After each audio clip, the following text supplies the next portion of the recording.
Yeah. What are you looking for, Mark? When are we doing the budget, yeah? Part of your treasurer's report. You know, want to go over that early? Okay. Do we have anybody to, slap on their hands today or anything? No, and our big one paid the other day. Cool. Hold on a second, I lost my board and I gave it to Laura to copy. I can open it up if you want to read it off the screen. I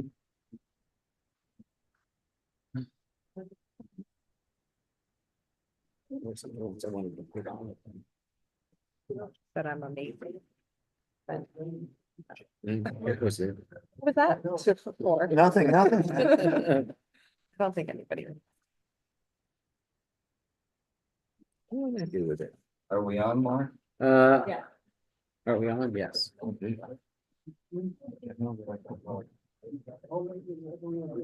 I can't find my. Thank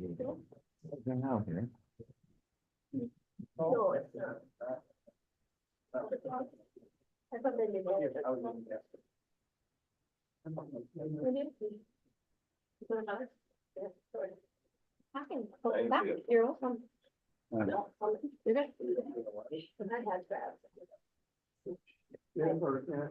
Thanks, Meg. Okay, let's call the meeting to order at 1:33. Good to see everyone around the table and you, Lucy. Hello. So, do we have a quorum? Mark, Yes, we have a quorum. we have members speaking. Nobody requested to speak. Okay, Lucy, approval of the minutes, please. Put a motion forward to approve the minutes of the board meeting of September 26, 2024. Need a second? Second. Okay, any discussion? If not all in favor, please signify by saying aye. Aye. Any opposed? Motion carries. President's report. Today, the No treasure reserve. big chunk of the meeting will be about reports and discussion on the budget. And a discussion on the various surveys that are about to go out to the community and the tennis membership.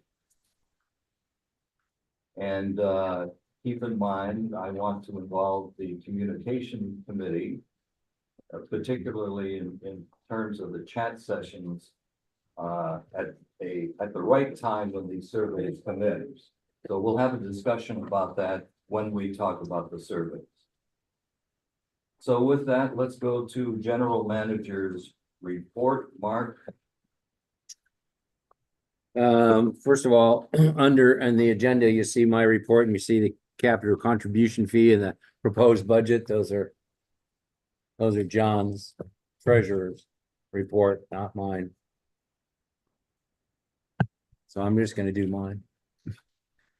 And this is mostly, I guess, for you two in the audience and those of you that are on the YouTube channel, if you are watching or will watch later. The hurricanes have given us a run for our money this year. As of October 11th, there's been 13 named storms, including 4 tropical storms and 9 hurricanes, of which 4 have been major hurricanes: Beryl, Helene, Kirk, and Milton. We've experienced Debbie, Helene, and Milton's wind and rain, along with a very wet summer. The lakes are full and the trees are now bare after Milton's saltwater winds have created that odd, it looks like winter effect to the shrubs and trees all across the area. Please help your landscape by watering down the leaves that are left to rinse off some of the salt away. Normally, these storms have rain associated with them to help with the salt effects when the storms come right off the Gulf of Mexico.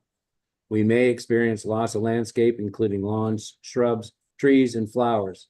It'll take a few months or more to really assess the damage that has occurred. Our landscape companies will do what they can to remediate as we move into the winter season. Don't be surprised if it takes until next spring to get the community back to having its lush tropical foliage we're used to. Stallman Irrigation is finished with the installation of the control wiring. They're fine tuning the sensors and flow rates to give us the community the best possible watering schedule within the guidelines that the state has allowed us. Sterling Oaks can only pump a finite number of gallons per year from our ponds, and that's from the South Florida Water Management District gives each community an allocation of water that they can pump and irrigate with on a yearly basis. Stallman will provide daily monitoring of the system to keep track of schedules, amounts of water, and any repair needs that the system alerts them to. One last comment for the board is that we're very close. I just sent you Russ Geiger's final report, an updated report, and that'll be on the website as well. We still have 3 flow sensors that have to be put into the main lines. The issue with the main lines is that there's no as-built drawing of where they are. So we do a little hunt and search, but the flow sensors are hydrometers that are actually valves that track the water flow through the pipe. It senses whether or not how much water is actually flowing through the pipe. It will limit the amount of water flowing through the pipe to keep track and make sure that there's not an excess force on the pipe at any given time. And that allows for the watering schedule to be finite, but it also keeps it within the limits of the system, so that we aren't having those hammers and those breaks and the problems that we've had. We're hopefully going to see less of those as we move in the future. Fitness center air conditioning. We know there's one person in the audience that has been waiting for something to be done with that for quite some time.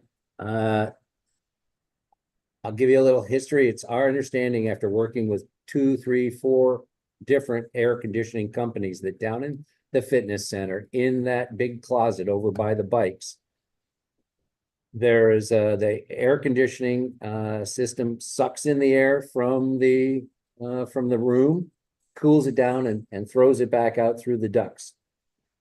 It used to, when it was originally designed, evidently had an open louvered airway from the outside to provide fresh air makeup into the room. That was closed down, I don't know how many years ago, maybe before my time. And so therefore there wasn't any air. So I do remember that asking Alan to open up the louvers, and he said, well, you're just going to suck hot air into that room and it'll blow it right through and it'll make it all wet, humid, and nasty in there, because there's no way to cool down that outside air before it goes into the air conditioning system. So trying to find a good commercial HVAC system, we finally, B&I was given to us, and they are a large company, big national company, actually. He, along with our other comfort caddies, who is doing the PM on our existing systems, have given us 2 quotes. One was, as you see in the packet a little later on, we can go through those. One was to provide us with what's called an ERV. That looks like a little dehumidifier that they would take a hose from the outside, throw it through the dehumidifier, and go into the system. The other was a full dampered system utilizing the existing grates that were there. B&I says, listen, we can retrofit and make that old system work again with a damper that closes when it's not needed to not let in any hot air. It'll open when it's called for, go in, cool down through the actual air conditioner itself, along with an ionizer and UV lights, so that it can take the outside air and purify it, and then send it through the system and send it back out. And what that will do, once they balance it, will allow us to have actual fresh air coming into there, which will alleviate some of the problems with the CO2, some of the musty smell, some of the problems that we've had in the past with people being a little upset with the quality of the air in that fitness center, especially during season when we are busy.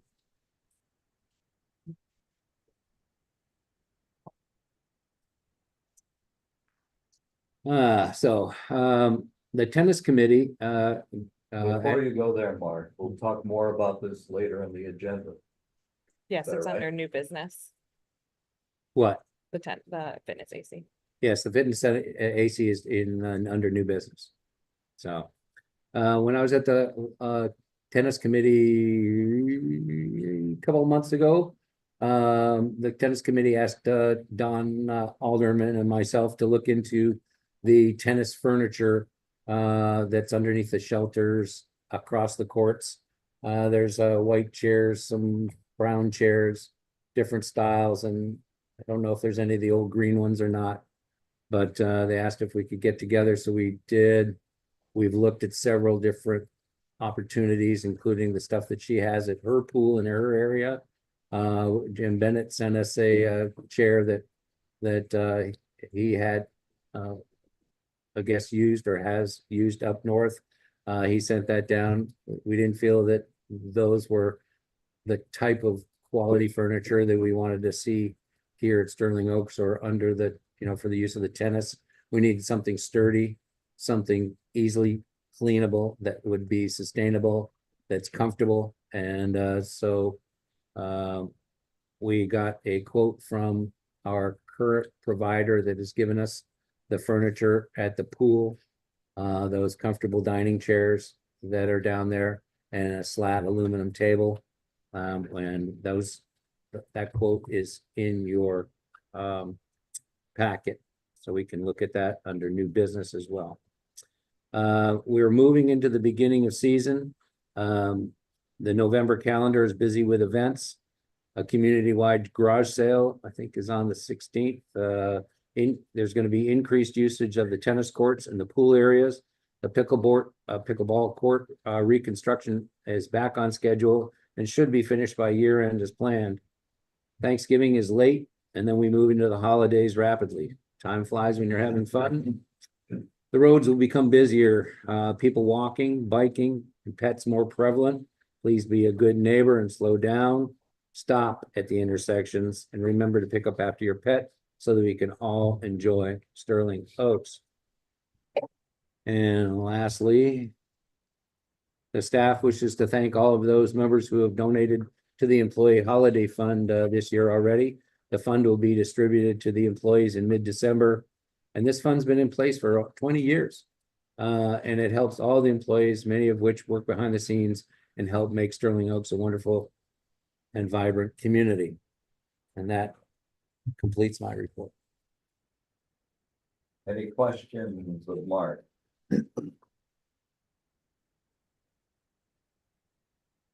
Now, the capital contribution fee, John, do you want to pick up on that, or Yes. I Okay, don't see the treasurer for it here? yes, I'm not talking today, that's fine. Okay, well, I guess I'll start with the capital contribution fee. Mark received the report that he normally does from all his GMs, and which lists a whole bunch of things, and one of them is the capital contribution fee. That is what is paid when a house is sold. People coming into Sterling Oaks. We are at the bottom of the list by far of what the amount that we collect. We're at 4,000 and 4,500. The next closest is 6,000, going up to 15,000. And the percent of the average house sale is we're at 7%. The next closest one is at 1.1%, and most of them are at 1.6 or above. Okay, so after looking at this, we're gonna make a proposal to increase the capital contribution fee by $2,000, which will make the be 6,000 for condo coach homes and 6,500 for single family homes. And you have other stuff written in there. And the budget is predicated on that. Yes, and this has been added to the budget. The finance committee went through this and has approved it also. There's two parts, well, two sections. Let me go back. The increased fee will be effective for all sales contracts signed after 12/1. $200 of the full price capital contribution will still be given back as a gift certificate for use in food and beverage only. And the other change is if a current homeowner is moving within the community and simultaneously selling their current property, or the property is being transferred to a spouse or domestic partner, the transfer fee will remain the $750. But if a current homeowner is buying a second property for an investment property, the capital contribution fee will be full price. Okay. Discussion. We have a motion. Yes. Do we have a second? Now we do. Okay, any discussion? Did we just increase this early this year or in the last No. year? Last year, a year ago. Yeah, it's been a year and we increased it. Right. Just a year ago. Lynn, So I have a few questions. The clubs that are in the Bigman report, are they mostly all golf clubs? This report wasn't done off the Beekman report. It was done off the communities around us. Okay, so I did a survey of the communities around us also. And, I'm gonna give you just a few of them. Make them a little bit bigger so I can read it. This is Beach and Tennis Club. Bonita. They have $150 transfer fee, $150? $150. That, I think I've pulled up 6 of them for you. They're just gonna go in order here. This one is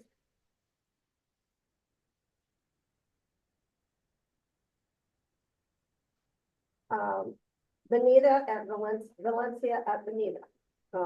That's where Mel moved up to and some other people.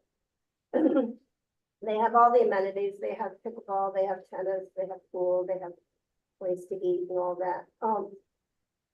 Their transfer fee is $3,500. The next one I have is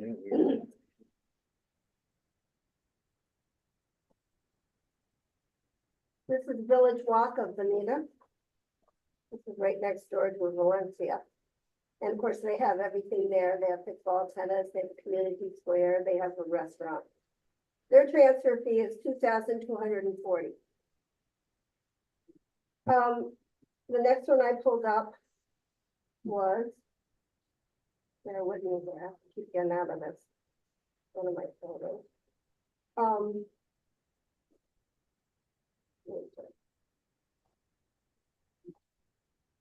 Okay, the next one I pulled up is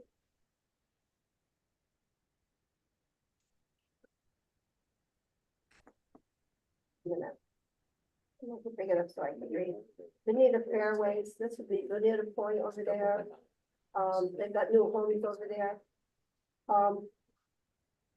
They have no transfer fee.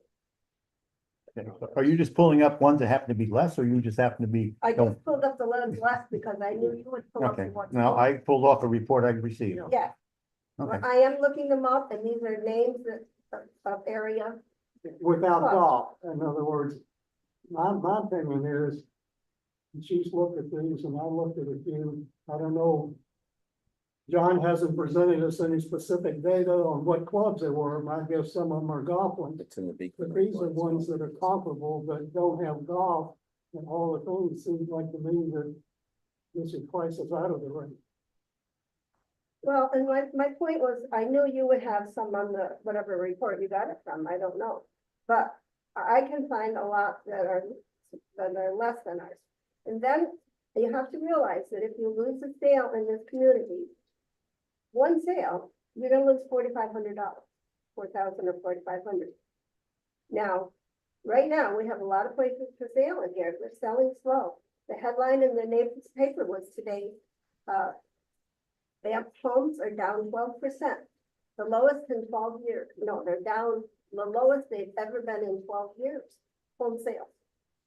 So, to me, I don't care personally what we do, but thinking about where you can buy and have a nice condo, like Village Walk or any of these places, be Realtor Point over at Fairway, you get golf there, you get good rates on your golf, pickleball, bocce, they got all the stuff over there. we have a very nice club here, though, compared to some of them.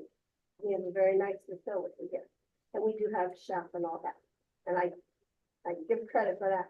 But what I'm saying is, you've got to weigh this carefully, if it's worth it to you to increase it by that amount of money. John, so what's the old number and what would the new number be? 4,500 was the old number and 6,500 is the new number. If we have some specific data, some names of clubs. with Yeah, the numbers? Cezanne, rattle off some of these clubs. You have it in front of you. Okay, these are. Excuse me? Go ahead. Okay. Okay, we got Cedar Hammock, $12,000, Copper Leaf, $15,000, Countryside, 75. Go a little slower. Okay, I'm sorry. Okay.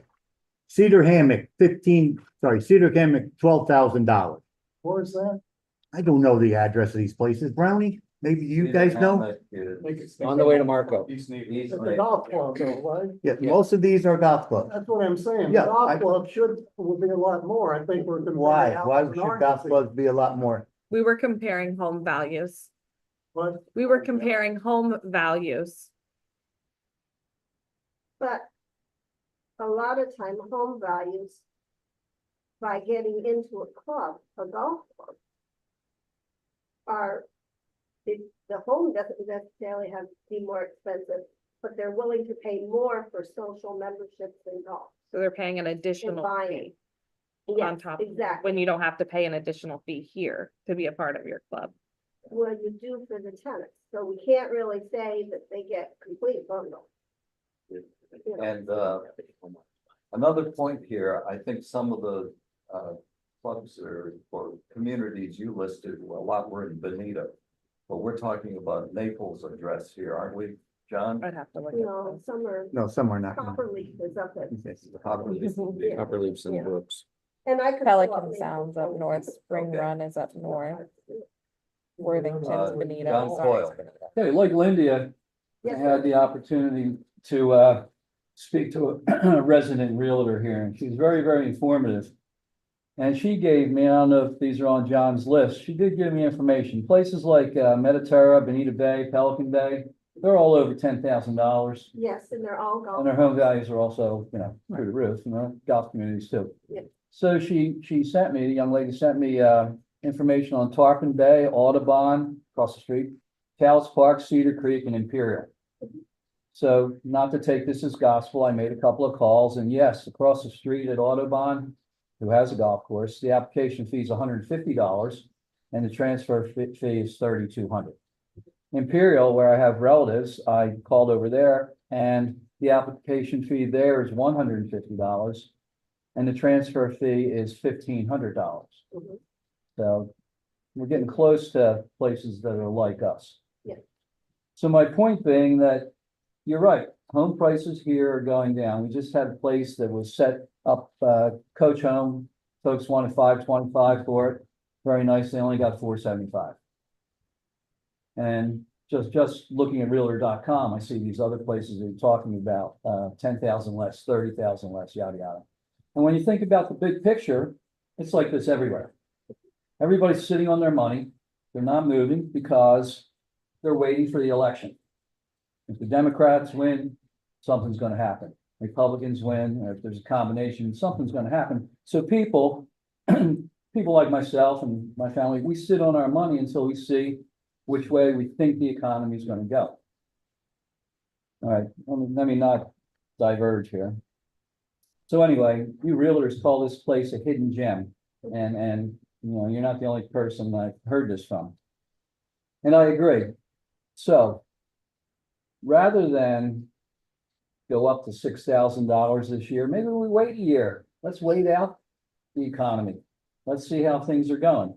Now, as sales decrease, like John pointed out, we budgeted this year for about $80,000 in capital sales contributions, whereas we only got $60,000, so it was a $20,000 dump.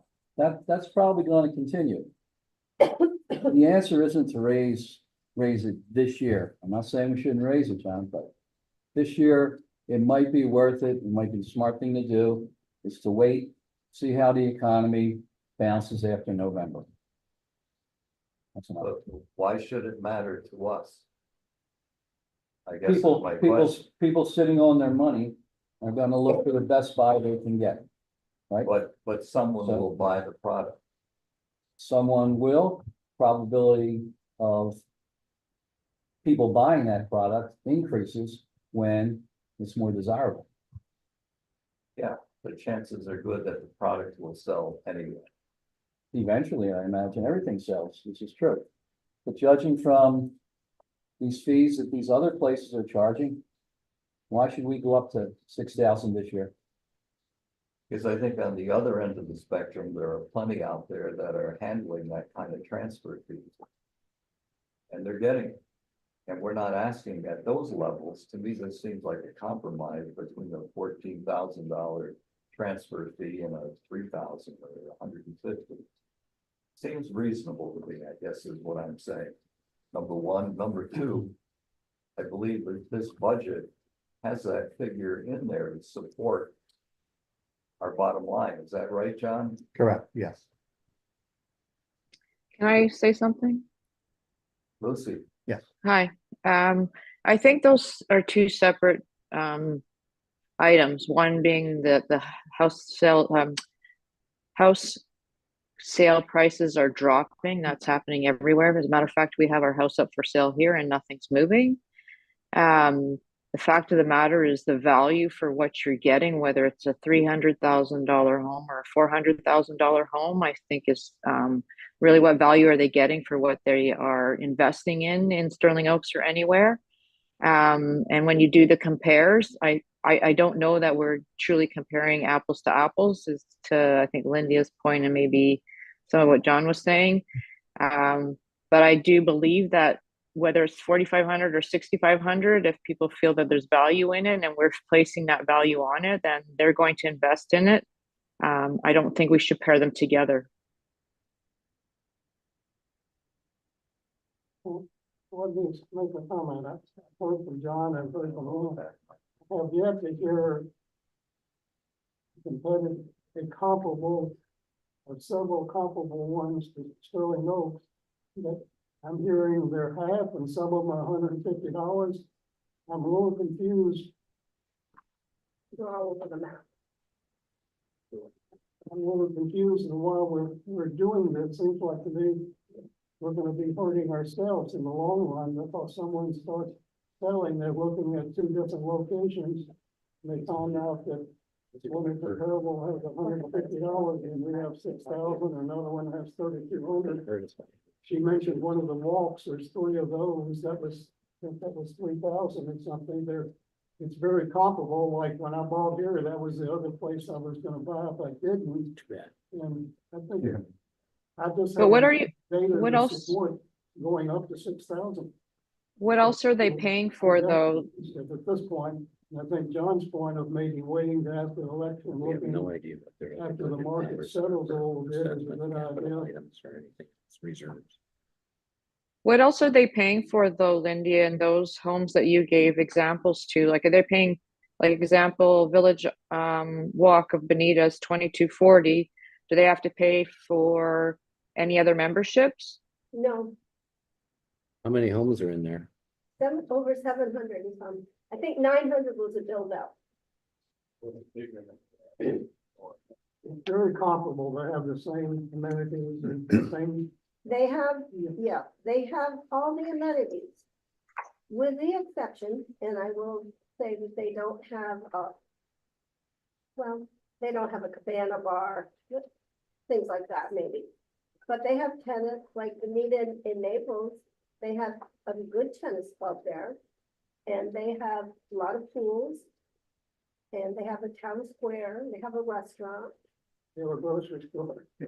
Well, I guess my point is, as a board, I don't think we're in the real estate business here trying to sell homes in the community. I see this as a revenue opportunity for us. But you have to sell homes to get the But revenue. people are not gonna not buy here because it's $2,000 added. If they're gonna buy here, they like this community. They're not gonna say, oh, that's $2,000 more than over there. I don't really like over there, but I'm gonna buy over there because it's But you don't know $2,000 that, less. John. You don't know that. I don't know a lot of these things, but yeah, but you don't either. Well, yeah, I She's do. a realtor. I She do deals know. with people all the I time. do She know. does Yeah. know. I could have bet $1 million you're gonna be against this, because anytime we think about raising any fees at all. I don't like raising fees. I'll agree with you, if we don't have to. All right, let's get back to the point Why again. don't you? The whole purpose It of would- presenting this is a revenue source for the community. If it's We're not not here increased, it'll to be facilitate the $9. sale of property in Sterling Oaks. Per That's month. going to happen one way or another. We've got 907. arguments on both sides. The question is this a good revenue source for the board? Or for the community? Is that something we should consider? How about if we consider why? Why do we need this increased revenue source? What's going on that necessitates us raising it? to the, revenue Well, for source? one thing, I don't think it's outrageous and it's something that is plausible. And obviously, it's out there in many communities are charging a lot more than we are. I see it as a revenue source, but John, you can speak to this better than I.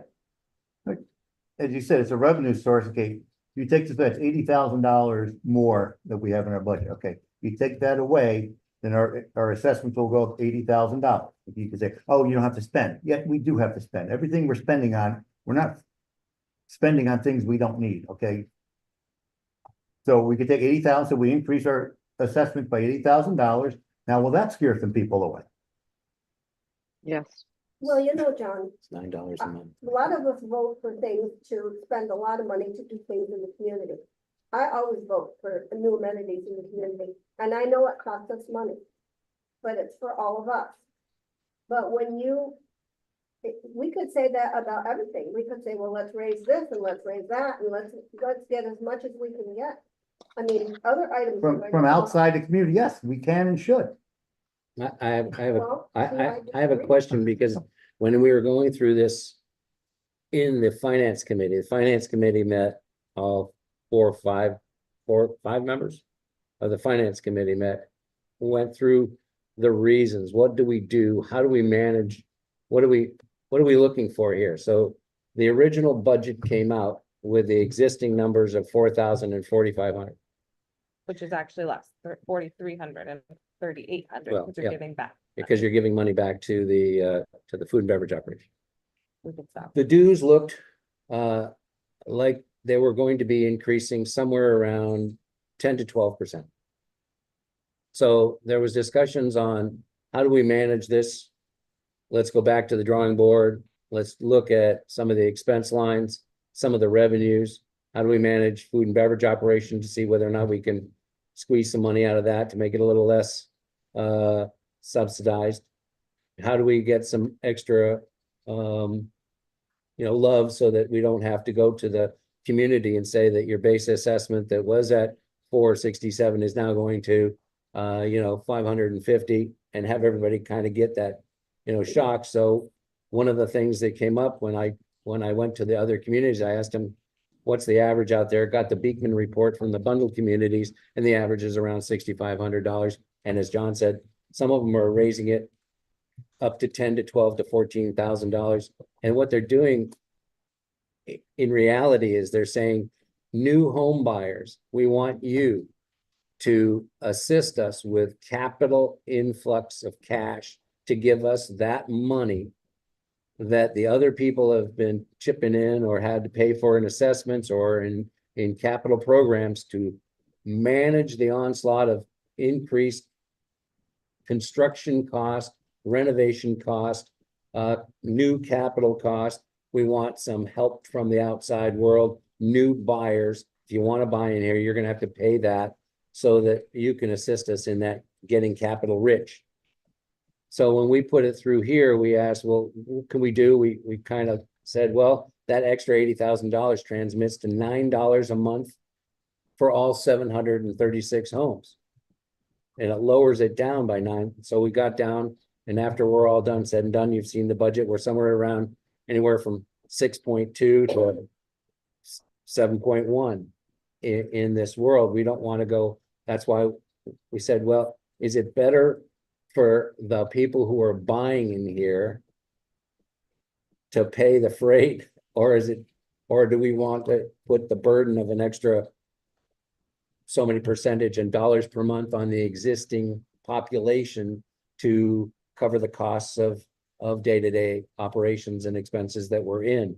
Reserves, as you've seen in your thing, have gone up.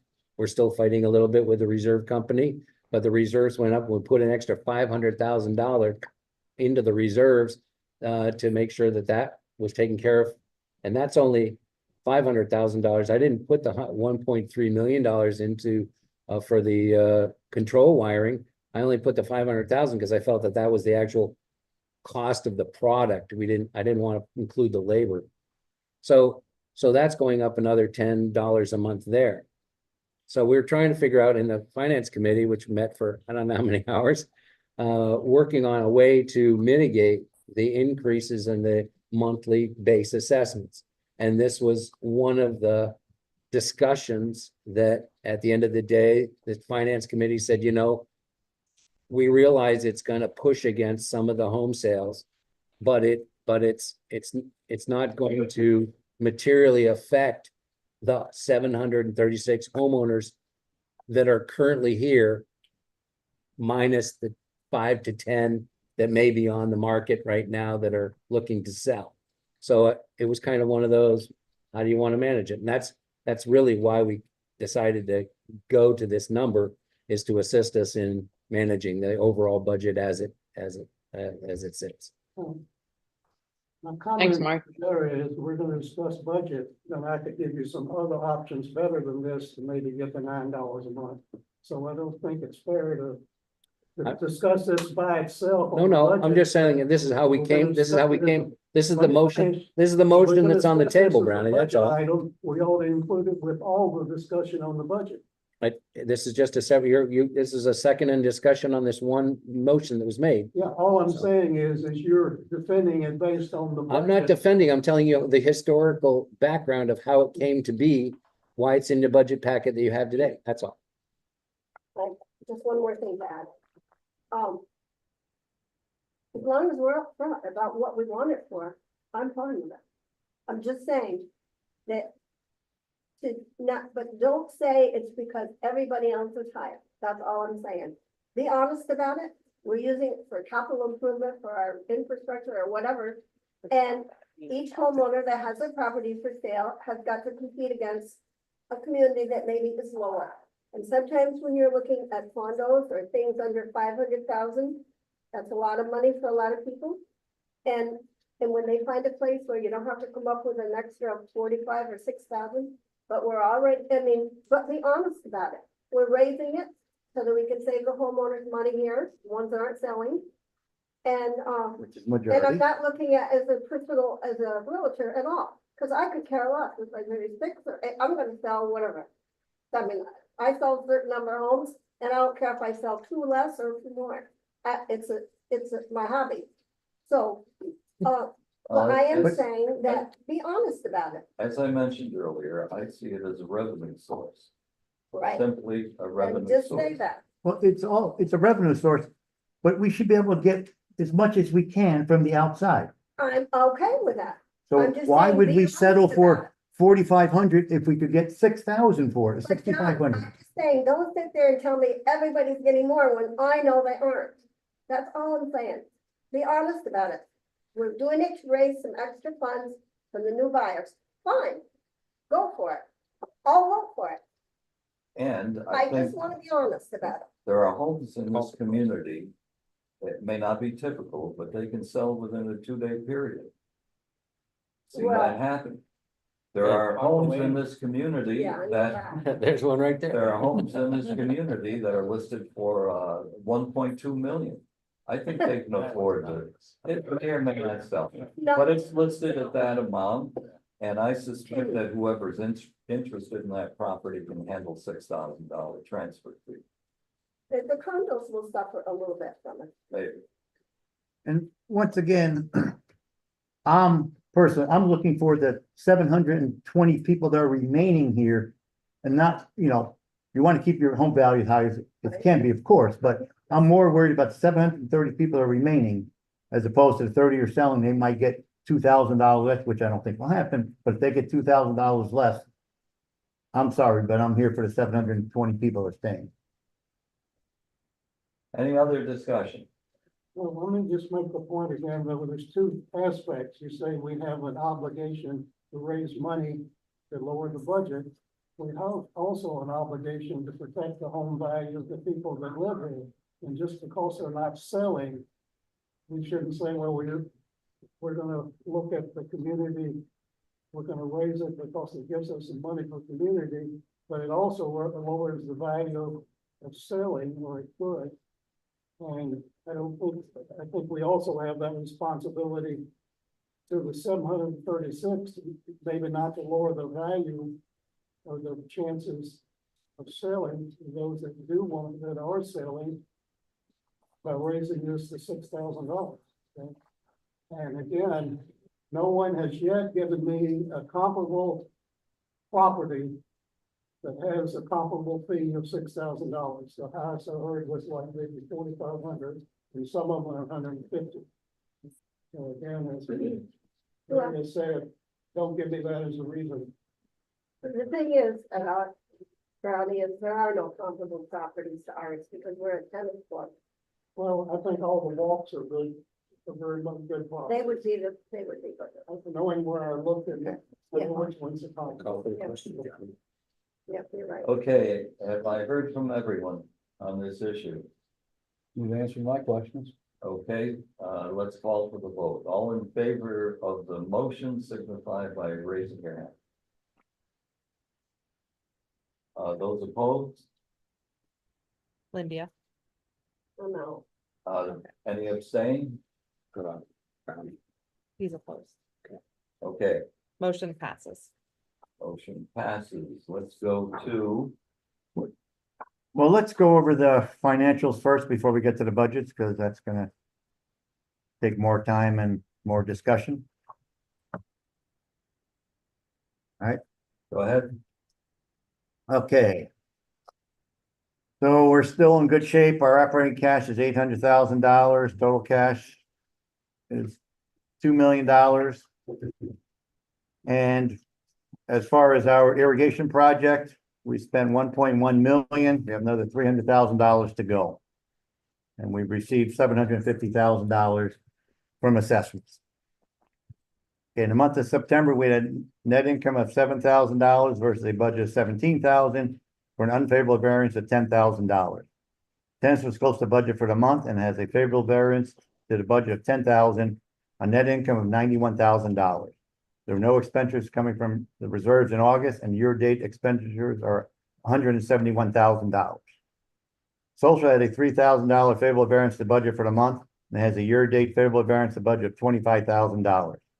Even though we had lower food and beverage sales by $45,000, Nicole was able to move more than offset that with lower cost of goods sold and expenses.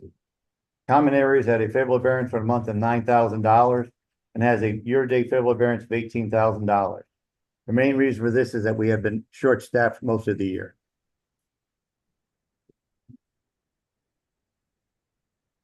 Okay. G&A had an unfavorable variance to budget for the month of $15,000 and has the year-to-date unfavorable variance to budget of $56,000. Like most of this year, this department has several accounts that offset each other with pluses and minuses, but the main driver is unfavorable variance is lower than budget home sales, that we've just been discussing. That is counted is $60,000 under budget for the year. The year-to-date net income as of 9/30 is $28,000 versus a budget of $66,000 for an unfavorable variance to budget of $38,000. I don't see any big changes in the last quarter, and with hurricane cleanup expenses of $30,000, I expect we will end up this year $75,000 unfavorable to budget. Any questions on the financial?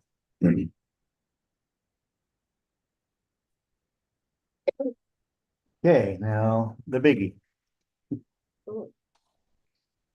Okay, let's go over the budget. I sent it out and asked for some questions. Some of you sent it in, which I appreciate, and I hope we answered them all. So now I will give a recap mainly for all the residents that are here and the ones on Zoom and YouTube. We've had several reiterations of the budget to get us where we are today.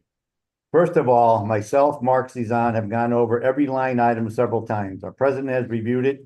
The finance committee, which is their job, went over it in detail also and has approved it. Okay. The overall increase of the base assessment is 5.9%. Add in the single-family home landscaping, wildcat landscaping, and pool, and the water, sewer, trash for the condos, we are at, for single-family homes, the increase only slightly, up to 6.2%. The reason for the different percent of increase is that expert landscaping reevaluates the cost and effort that goes in each neighborhood. For most part, the difference in percent is minor. For Wildcat pool, or for Wildcat, the increase is 6.1%. Once again, minor from the overall assessment. For single-family homes and 6.7% for the paired villas. That's slightly higher than the base assessment due to increase in reserves and pool expense. For the condo coach homes, the increase is 7.7%. The increase over the base assessment is due to the condo, water and sewer rates going up. The rates went up two times last year, and 17% from when we start the 2024 budget process in July of 23. They're also going up another 5% in October 24. The drivers for the base assessment going up 5.9% is insurance is going up 11% over budget and 25% over actual. Luckily, the increase we received in 2024 is not as high as we anticipated. Those numbers come from our insurance agent who goes out and gets multiple quotes. After the last two hurricanes, who knows? Reserve contributions are up 19.4%. Our base cost went up $1.5 million. Most of the categories went up 3%, which is what we expected. The first category went up more than the normal furniture, fixture, and equipment was expected. That includes the bocce pergola and the new stage. Second category that went out of whack was irrigation, but we totally expected that with the new controller. The final driver is recreation. That went up $850,000. Part of it, which was expected, was due to adding 3 new pickleball courts. Tennis went up $600,000, which was not expected. We reduced the cash reduction from $75,000 to $50,000, which increased the assessment by almost 1%. If you remember back in 2021, we had our best year ever, net income of $430,000. That was mainly due to the PPP loan and crazy amount of home sales. The board decided we would give back part of that to the homeowners over the next several years, depending on how our financial growth were doing. We gave back $100,000 the first 2 years, then $75,000 in 2024. That was reduced to $50,000 in 2025. When we reduce that amount, it inherently increases the assessment. Questions on? Are you making? Okay, so I make a motion to accept the budget as to send out to the community as presented. Need a second? Steve Mara, seconds, discussion. What necessitated this tennis increase of over $500,000? Mark? Part of the, well, a lot of it was, a lot of the tennis courts were in the 30-year study over time, whether it was 10 years, 5 years, 15 years, 20 years, at $46,000 each to be replaced. We found that recently, over last year, when we had 2 and 3 done, which we didn't really redo, we kind of put the 2 and 3 on top of the old ones. And we got those done for $75,000 a piece. But when we asked for quotes on single courts to redo a single court alone, that cost was, the best price was $103,000. It was $130,000 to $140,000 from Welch and Fast Drive. So we had to put the $103,000 onto each of the 12 courts in the 30-year pooled cash flow in order to make sure that they were consistent with the costs, rather than going into a year, 2 years from now, where it said it was $46,000 and actually, 103 times 3%. And all of a sudden the cheapest bid you're going to get is, $123,000 to replace one of the courts to redo it. And we find out that there's only $40,000 in the reserve fund. We didn't feel that that was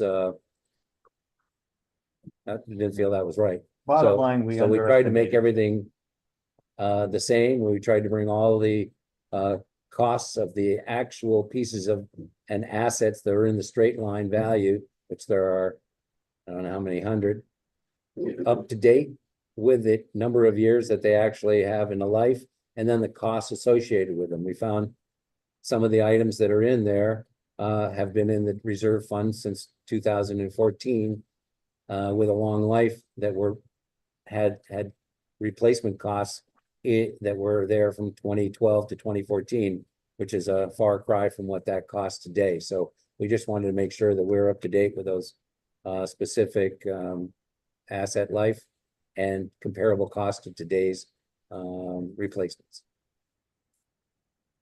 So are we increasing membership based on that same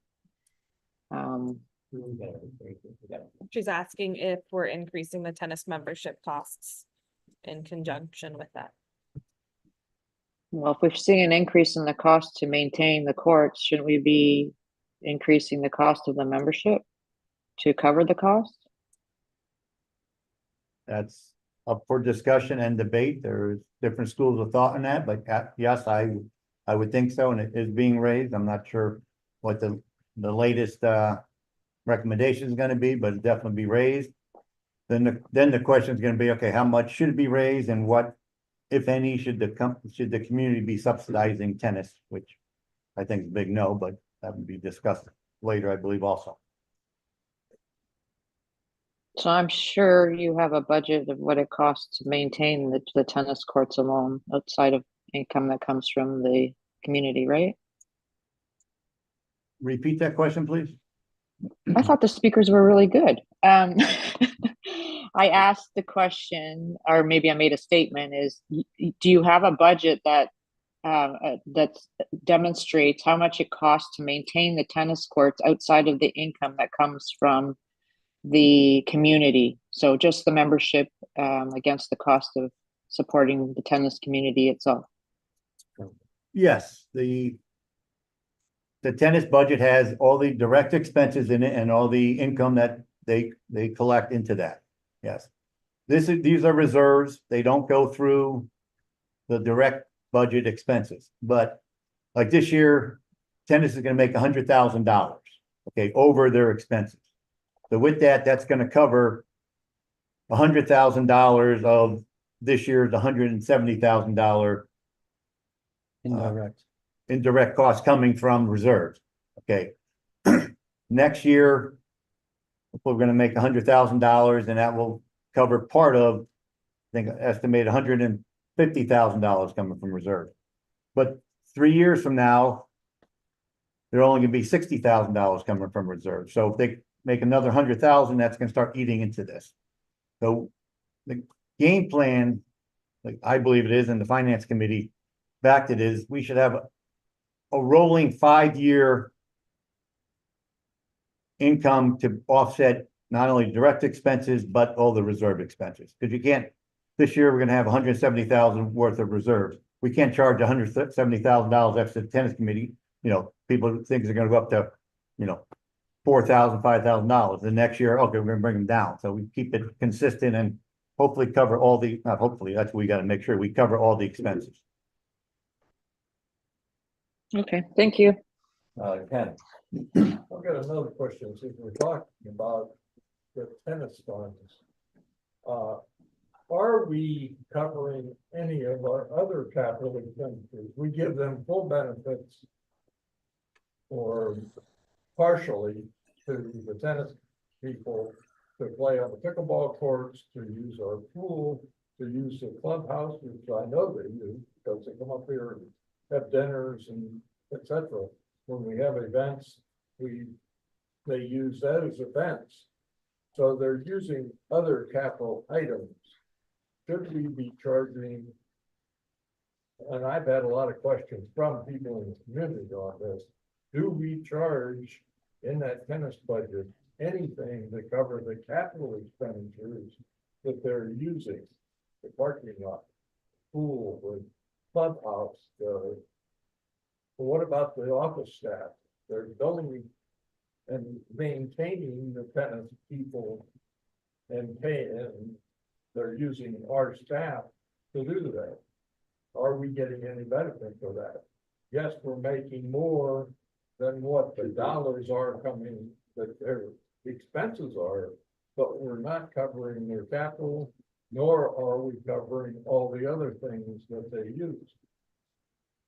That's, you are correct when that we are not. That's also, that would be more indirect expenses or allocating expenses of the office staff and stuff back to that. We've discussed that before. I think it'd be something worth to come up in the future again, but no, it's not covering that. To answer your question, and should it?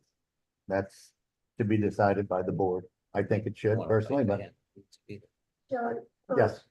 how much does the tennis at the end of 24, how much extra money will go into our general fund profit from the tennis? Exactly how much money? I don't know exactly. It's gonna be around $100,000. Right now, they're a $91,000 profit. And they're making a couple thousand or, so I'm saying $100,000 in excess of their direct expenses. So they are contributing $100,000 to our general fund this year. Yes, this year, correct. So- Wait, That should pretty much cover parking in the parking lot Monday, Wednesday, and Friday. no, No. that's not what we're talking No, about. no, Capital expenditures, we spent $175,000. I know that because of the way they budgeted it this year. no, it's not that we budget. It's what was expensed.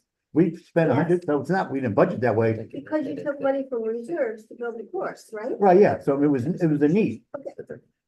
So what I'm saying is, that if out of that $100,000, if you could, I know the law won't allow you, but if you could move 30,000 or 40,000 into the reserves, that would more than cover what you had over the years rebuilding the course.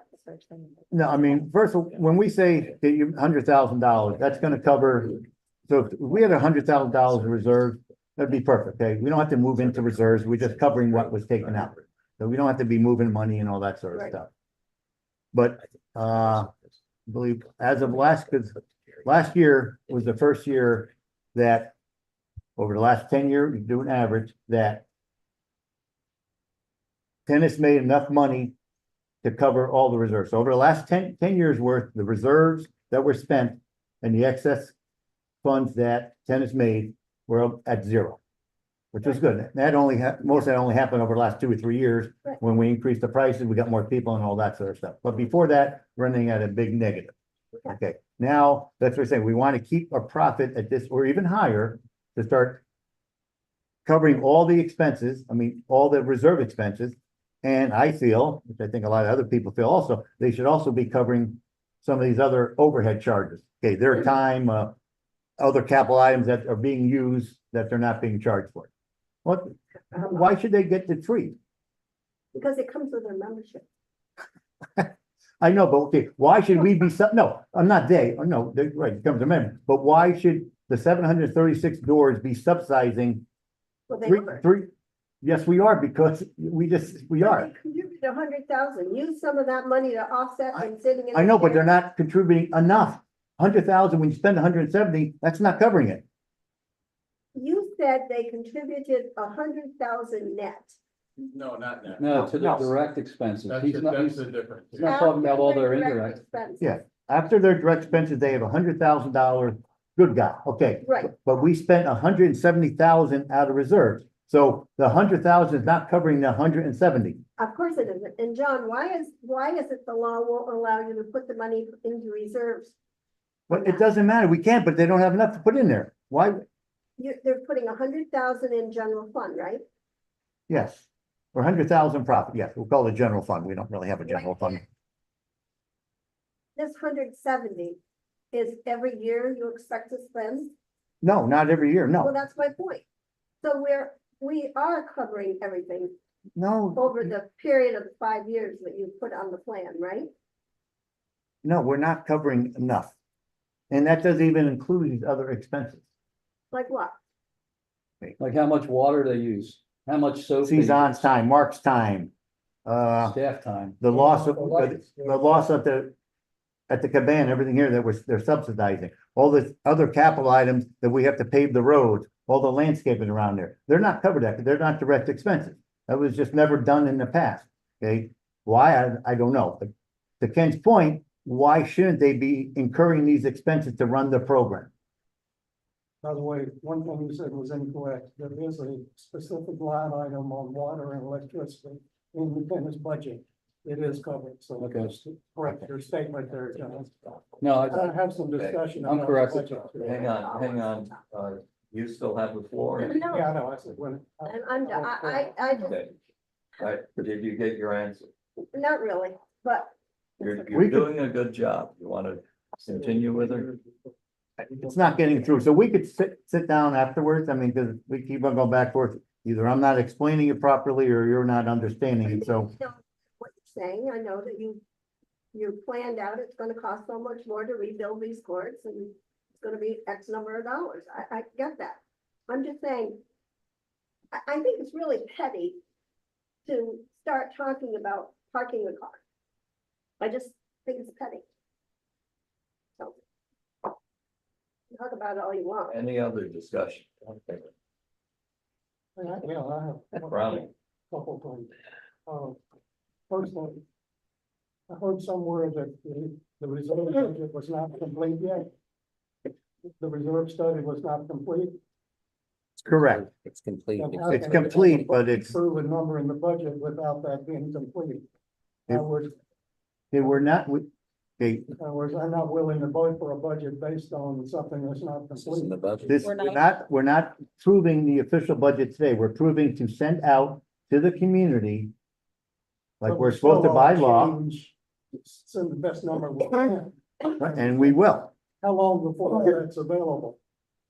The only difference in the budget that we're looking at right now is that we're talking to the reserve advisors about the beginning balance at the year.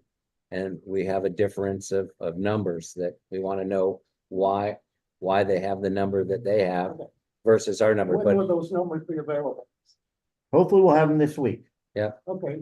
but okay, we can still vote on sending this out. If you don't want to vote How because can we're we missing, vote on- because if we're missing But if one we get a number, and if you better don't want to number, vote on we'll it, then that's fine. You can vote no. It's- We're gonna vote on Anyway. this in principle. we In principle, I can't vote for it if the That's number's fine. not right. And you so, vote no. so But a I more important Alright. I can only tell you that it's about Next 63 question. cents. My more, Next That we're question. looking at. I'm passing out. Where's the gavel? Yeah, please.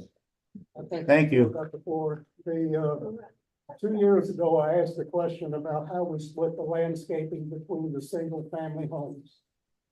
And the answer was, we work with the landscaper, and since we had a new landscaper, the splits were different. So I looked at the 3 years, 23, 24, and 25, where we had experts, and looked at how the split is between the neighborhoods. And we have the same landscaper, and to me, it doesn't make sense. So I pass this handout and I'll explain it.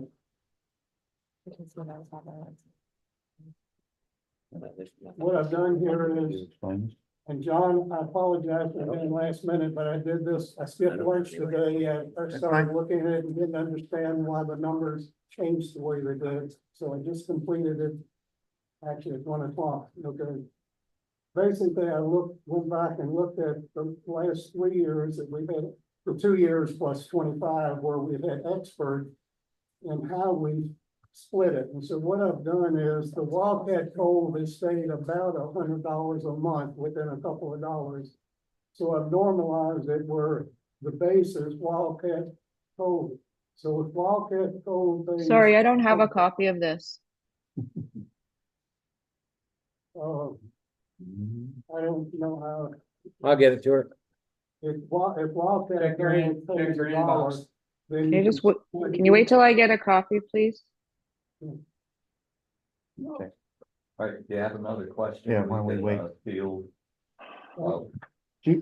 They're going to, send her this copy. Oh, okay. Rather than Great, talk okay. about it. So if you have another question, we'll come back to this. Yeah, I had one other question, I looked at the budget. And I've been concerned, as you know, a number of years about the increasing debit in food and service. And I look at our year 2024, and we actually did very good. We underran. We had less of a loss in food and service than we had budgeted. But yet for 2025, we're up in the budget, the loss again. I would propose that we actually budget less of a loss based on our experience. And as I recall, we also did better last year. And why do we keep budgeting a greater loss in food and service when we have 2 years experience that we're feeding it maybe $30,000 or $40,000? So I would propose that we, on the actual expense, I can do it either way, income or expense, that we actually adjust that loss in food and service based on the last 2 years. Why did we up it back up? Why do we think it's gonna go up? And we've already had the high inflation. I mean, we've already got the high inflation this year. We've had it for the last 2 years. You want to answer that one, Mark, but. What? Wondering why food and Why? beverage has an Mainly because of increase. salary. You answer. Food and beverage? Why is it? Answer, why don't you ask your question again, Brownie? Because What's that? Mark, could you ask your question again? Because Mark, we want to be able to answer that from working with Nicole. No, ask the question again about food and beverage. Mark Oh, was food and taking, beverage, okay. Easier. And the food and beverage, Why did it go up? Go up from what? 2023 and 20. 2024, both years, we lost less than we had budgeted. Right. And yet, with 2025, we upped our loss again, despite we've had 2 good years where we've done not better than loss. So I would propose we budget less of a loss for next year. In other words, I'm looking at your data year-end forecast. We actually had for the budget, the loss was gonna be about $280,000. The actual loss was more like 260. about 280, and the actual loss wasn't that much, but yet for next year, we're budgeting a loss of basically $300,000. I can just say that the activities expense is higher this year. Well, Going into 2025, activities expense is higher because of the number. I'm saying if it's inflation, we should Oh. be able to control that by upping our prices that we charge for the bills and et cetera. In other words, inflation should hit both sides of the thing. That's factored in All there. I'm They're- saying is they're- we beat our loss 2 years in a row. Why are we budgeting a bigger loss for next year? More activity. We're doing more activities. The cost of actual food, yes, is higher. We know here that if we want to it's pub night. And we make everything $18 to $19. Nobody's gonna want to be there. So we also run a club because we're not looking at a restaurant mentality where I'm trying to make 2.5%, 3%. So, I so- understand all that. That isn't my question is, I accept that, right, but still, we've done a lot better than we budgeted. Why Yeah. do we think we're gonna suddenly because not do better than we? one of the big key factors And too we is, had the same is labor. discussion last year Yeah. about costs going up and everything. It's labor, and that's the big part that we've got in this year's budget is labor. Okay, I mean, I would propose we try to But reduce. I can tell you that the finance committee did that and they asked for reiterations. And she had done 2 iterations and lowered that cost by $30,000 off of her original budget. So she's worked diligently in trying to get down to that. She's just wants to make sure that she has the dollars in there that are available to be able to manage the operation. And the board has it say, they can say, I don't want 309, make it 285. She'll put 285 in there, whether or not it makes it. Here's the rub. All I'm saying is. If she doesn't make it and she's over, then For next year, then she's gonna be a pariah. We budgeting income is gonna be up 35,000, but we budgeted the expenses are gonna be up 78. So there's like We are, I can only tell you, 5,000 that we are the best, let 'em we are the finish. best club for loss on food and beverage in the entire But it's universe not in just the for area. budgeting, it's So- that we've got experience for 2 years, we did a lot better than that. okay? Then kudos to Nikki. This is their best Okay, estimate of what. neutral- These are why these are, neutral, There was no input from the board, so I'll just. yeah, stick these are with it, okay? budgets, you know, and, I'm not gonna. but she's been doing a good job over the years trying to get to where we. Lucy, you ready? Okay. Did you get it, I'm Lucy? trying to give you credit. Yeah, for- isn't good the job. reason that the expenses are less is because we didn't have enough staff? Is that why we're trending more positive than negative? That's one of them. Okay, so to compare apples to apples isn't really, this isn't the whole equation to Brownie's question there or point. So I think we need to stick with what Nicola's doing and trust that she's trying to run a budget with having all of her ducks in a row, Yes. including her staff. I agree. Okay, let's go back to my handout, okay. I've looked at the split between the landscaping, you got a copy now, Lucy. Yes, The thank you. Landscaping costs, how it's divided between the neighborhoods, and this is all 3 years with expert. What I don't understand is how we actually decide this. I was told the landscaper 2 years ago when I asked it, when we switched landscapers, I noticed the number changed. I think Susan told me that we meet with the landscaper and divide it out. To me, it ought to be a consistent basis, and these are big numbers for, if you look at Manatee Bay, it's basically stayed the same relative to Wildcat. Caviar went up about, it was $20 a month more.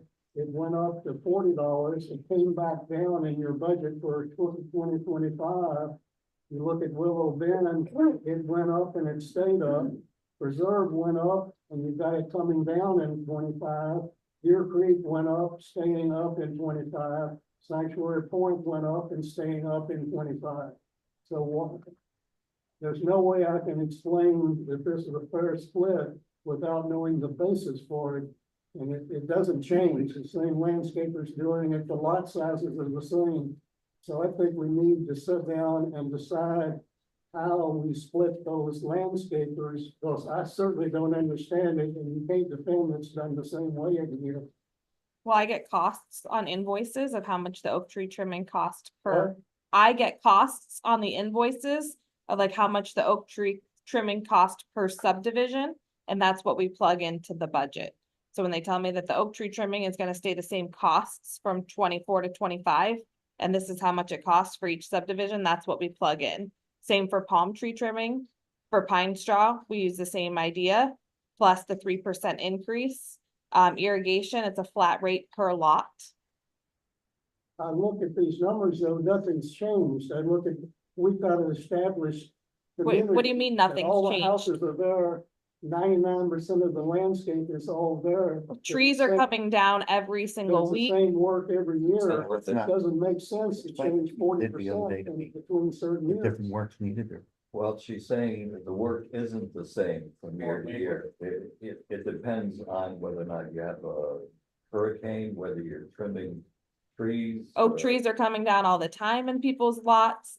People are changing their landscaping beds, which might allow for, now they need more pine straw than they did Then last how do you year. know what it's gonna be for 25? You already. 'Cause it's a 24 numbers. It's a budget. That's what it's what I work with Mike on for several months, and I sit down with our landscapers and we work on this starting in August. Well, when I look at these numbers, the 25 numbers are not the same as the 24 numbers. No, Brownie. because costs are going to They're quite a bit change. different. As a matter of fact, Patty, they're $15 a month difference.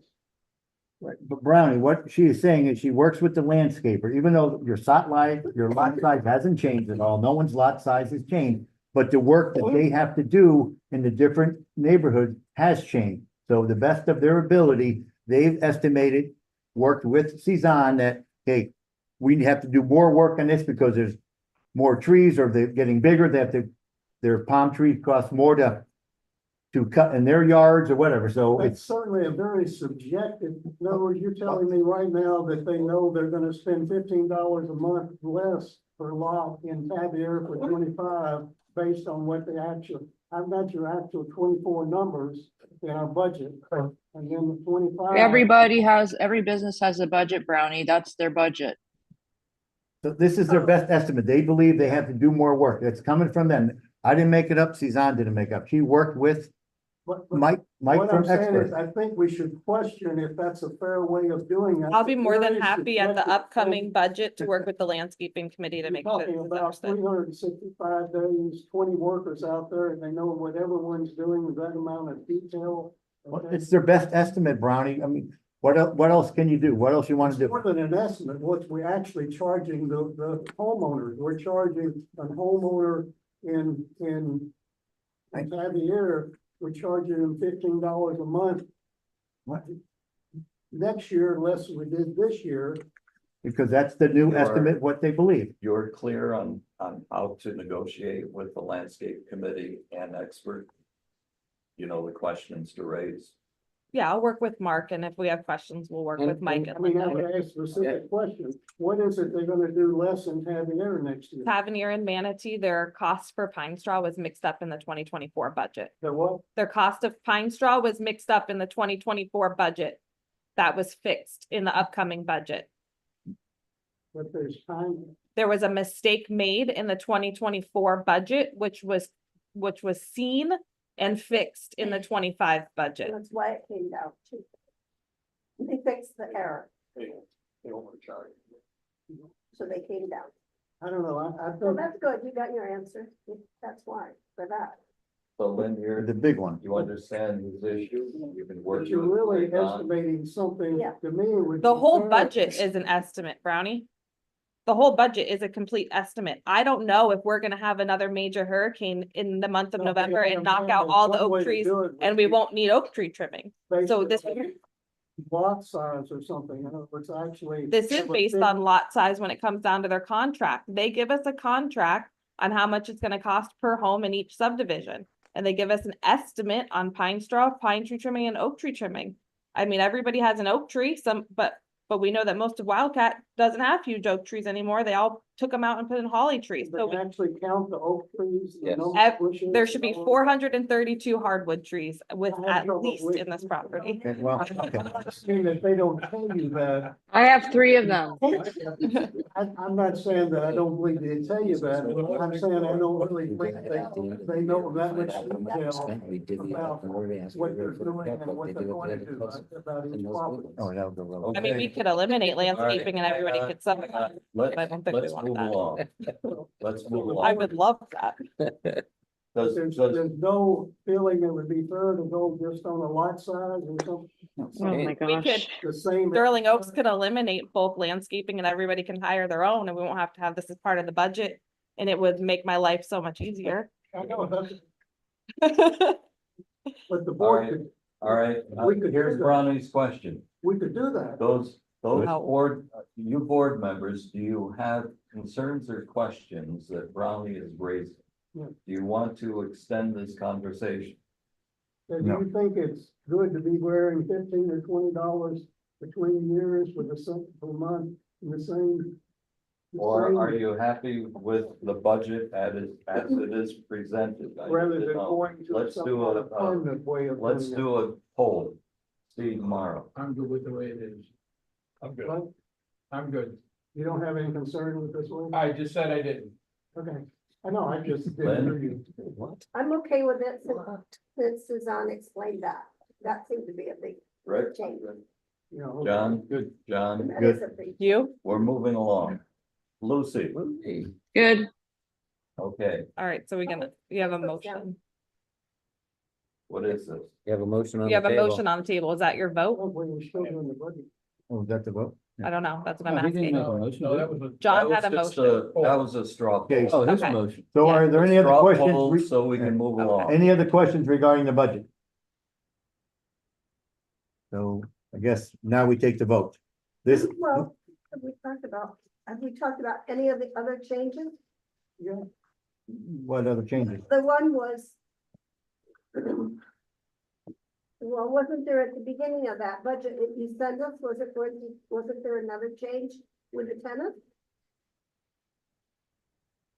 No, right now, the tennis, I mean, it's come up later for discussion or whatever. Right now, the budget as presented by the tennis committee is what in the current budget. Okay, so. The Repeat the email I motion. got from you. That told some changes at the top. I only said it might be a minor change once we get the reserve study back. There were no other changes. You are not voting to approve the budget. I understand. Okay, you're just voting Send to it out. send this out to the community as a proposed And- budget. Right, proposed Okay. budget, and before we send it out to the community, hopefully we will have the reserve number, so that number will be in there. It might change by 20 cents or 50 cents. So we're voting on the overall budget as it stands now with a possibility of changing the reserve number by, Okay, and John, that was my question. What's the range you think it might change? 20 cents? I mean, we're talking cents, not dollars. I don't know how they calculate that. You know, so I don't know can't the answer that. algorithm on that money. We don't think it's gonna be much. I'm not sure because that's what we're trying to find out with, okay, changing the beginning balance should not have that much of an effect on the 30-year study. But I don't know the algorithms. Nobody here knows the algorithms, so they're gonna tell us. I think it's gonna be within $1 or so, if not cents. And if it's a major change, then we could have a quick meeting or whatever to approve to send out. But technically, does this have to be approved to send out to the We community? have to notice the community. No, of I'm the saying, budget but- 14 days before the. Right, I'm saying, but now, But then CSUN, there's no legal problem if we send this out and we change it $1 a month. No, it's a No, proposed no, budget. That's not, We can that's not a legally problem. still change it $1 for the Yes. final thing. You could change it $3,000 Okay. at the next meeting. Okay? Any other questions? I still have a question. yes, ma'am. HOA dues, 5.21 cents. And that says increasing capital contribution fees. Which you It guys, says increased property wind insurance, general payroll increases, security. Then it gets down to amenities. Increased tenants membership costs and maintaining expenses to provide net profit. Is that in this budget? Yes, that's the reason why the, So Suzanne, that's what or, I'm saying. yes, So we you will have- have to increase tennis membership costs. We just don't know what the tennis committee is going to agree on for that. But in order to get but to you this, Put it in there, so Correct. you're guessing, we're and guessing. you say, It's a budget, we're guessing. what did you guess? For an amount? what did, 250. This The- came from- It would be, what is built into the budget is 300 per family and 150 per single For everybody? for everybody. But we don't know if the tennis committee is supporting that change. and if it comes down a little bit less or a little more, then once again, it's a budget, so if we're off by $5,000-$10,000. We miss budget by that, or And we have over an or under, then explanation. that, but Well, it's not a question of the tennis committee, it's a question of the board. Right. I mean, well, whether or not the board approves it. So the way I understand it is in order to get these figures in, Suzanne works with the landscapers and Yes. gets that exact figure. yes. But the tennis is in, but we don't have the exact figure. Tennis is in, but there's a lot of moving people over on that side that don't agree. So I we're know, but- waiting on them to come up with a, So you didn't come up with an agreement before you did the budget. The budget that was presented us came agree. from Paul Burris, okay? That's what was presented to us, okay, and based on these numbers you just said, okay? Now, if the tennis committee and then the board decide that they want to charge more, charge less, there's still the question of, okay, amenities, all these things. That's not going to be finalized or figured out in the next week, months, or whatever. There's a lot of discussion going on between all that sort of stuff. So we're going on with what our best estimate is from the tennis pro and Suzanne working the numbers. This is what we have right now, based on 300 and 150. and that's maintaining our members. If you guys are losing members, we're not gonna hit budget anyways. And one of the discussions in the finance committee was, what are these numbers predicated on? In other words, what's the basis for the tennis operational numbers? Are they based on increased membership, static membership, gaining resident, losing non-resident? of adding amenity, no amenity. And Paul had the put out, I'm going to remain at our existing numbers that he feels at the end of 2024, there's going to be so many residents, so many Oaks, so many non-resident with amenities, so many non-resident without, et cetera, et cetera. And those numbers are going to stay static into 2025. And in order to keep pace with the expenses of the existing operation, the increase will have to be X. 300. And that's the 300, 150. Now, we've seen in the past where in January, February, and if things go well, and we have an excess number of members, then the budget's gonna look great if the board agrees to the 300. Board may say, that's too pricey, we're gonna go with 200 and $100. And the budget will sit at X. It will change the dollar value to the homeowner. However, and not to the homeowner really in this, because it'll just change the amount of excess net income that the tennis will produce. However, if the tennis membership increases by 25 non-residents and they are paying X, then the numbers will be there to support the existing budget. Or if they lose 25, then it may be necessary in July that the tennis committee says, geez, we're sucking oil here. We need to do something. We're gonna have to put in an interim charge to all of the membership in order to make it run. We've seen that happen before too, where they come along in July and say, geez, we're gonna have to make some adjustments. Everybody gets a $50 charge and it's gonna be put on in September or October. So I think that Paul just said, in order for us to make the numbers that we're looking at, I need 300. I'm gonna keep the membership exactly as it is today with no changes. That's the premise on the budget. Okay. Yeah. Any other questions on the budget? Which is free. He sent Okay, it to you the other day.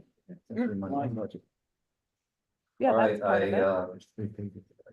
I'm a little chagrined because I should have gotten this information to all of you on the 1st of October as the timeline suggested. If you recall, in our first meeting of this year, I passed out a budget timeline. The timeline called for to have these No. numbers in your hand at the 1st of October. I did not get those to you, and for that I apologize. So the questions you have today are certainly pertinent, but I wish I had gotten this information to you a little earlier so you could have studied this a little more. What are you talking about, the budget numbers? Or no? Yeah, It Okay, was through the Yeah. 14th of October. yeah, it was due on the 1st of October. yeah, and I mean, I'll take responsibility for that, okay? We didn't get out in time for various reasons. One, I was out of town I was out of the country for a couple of weeks.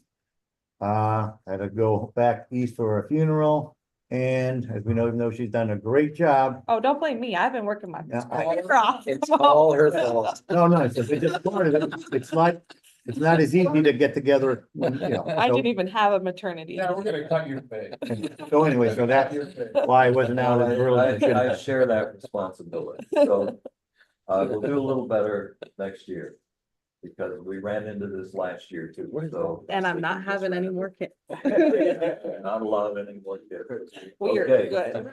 We have, So with that, let's take a vote. Do we send this out to the community? All in favor, please signify by raising your hand. Any opposed? No. Motion carries. Okay, good discussion. Let's carry on. Yes, I think so. Go ahead. I still would like to maybe sit down with Cezanne and talk about a consistent way of splitting the landscaping. If you think. I will work with the you landscaping think there's a committee. reason- I mean, the landscapers really wouldn't care. That's up to us, really. We have a contract with them that spells it out. I personally would not charge more for a subdivision that we're paying less for. At least trying to pursue that with. Right here. You think we can come up with a permanent split? Right here. As long as you have a Continue third again. party with you. Thanks. Yeah. Okay, that, that. Do you have a problem with that? I would feel comfortable sitting down with the landscaping Yeah, committee, you sit Mark down an with them. expert, and we'll work Fix it together. Based on something. And with Brown, Sure, he could join in on the meeting. all right. Right. Very good. Okay, let's move along. We still have some things to do here. Project updates. Let's do irrigation project. Who has that? Mark? Me, you've all received the latest update from Russ Geiger, which I sent out prior to the meeting. He sent it to me this morning. I immediately forwarded it to you. You can look at that in detail at your leisure. It's going to be put onto the website. It will be in tomorrow's e-blast, the FYI e-blast for the entire community to review as well. They will be finishing up, putting in the last of those 3 flow meter hydrometers into the system. Once again, our goal was to control the water, but we also know that, for instance, if a line breaks in the condominiums, let's say on the ones that line the marsh, and there's a main line break there and it triggers one of the valves, we still have to figure out where that line is. Well, the main line is a big loop all the way around those things, so we had to install a couple of different hydrometers in the area so that we could really narrow down. Is it around the marsh? Is it on the back side, condos coming along 41 in the back, I think? And is it the coach homes and around Heron Lake?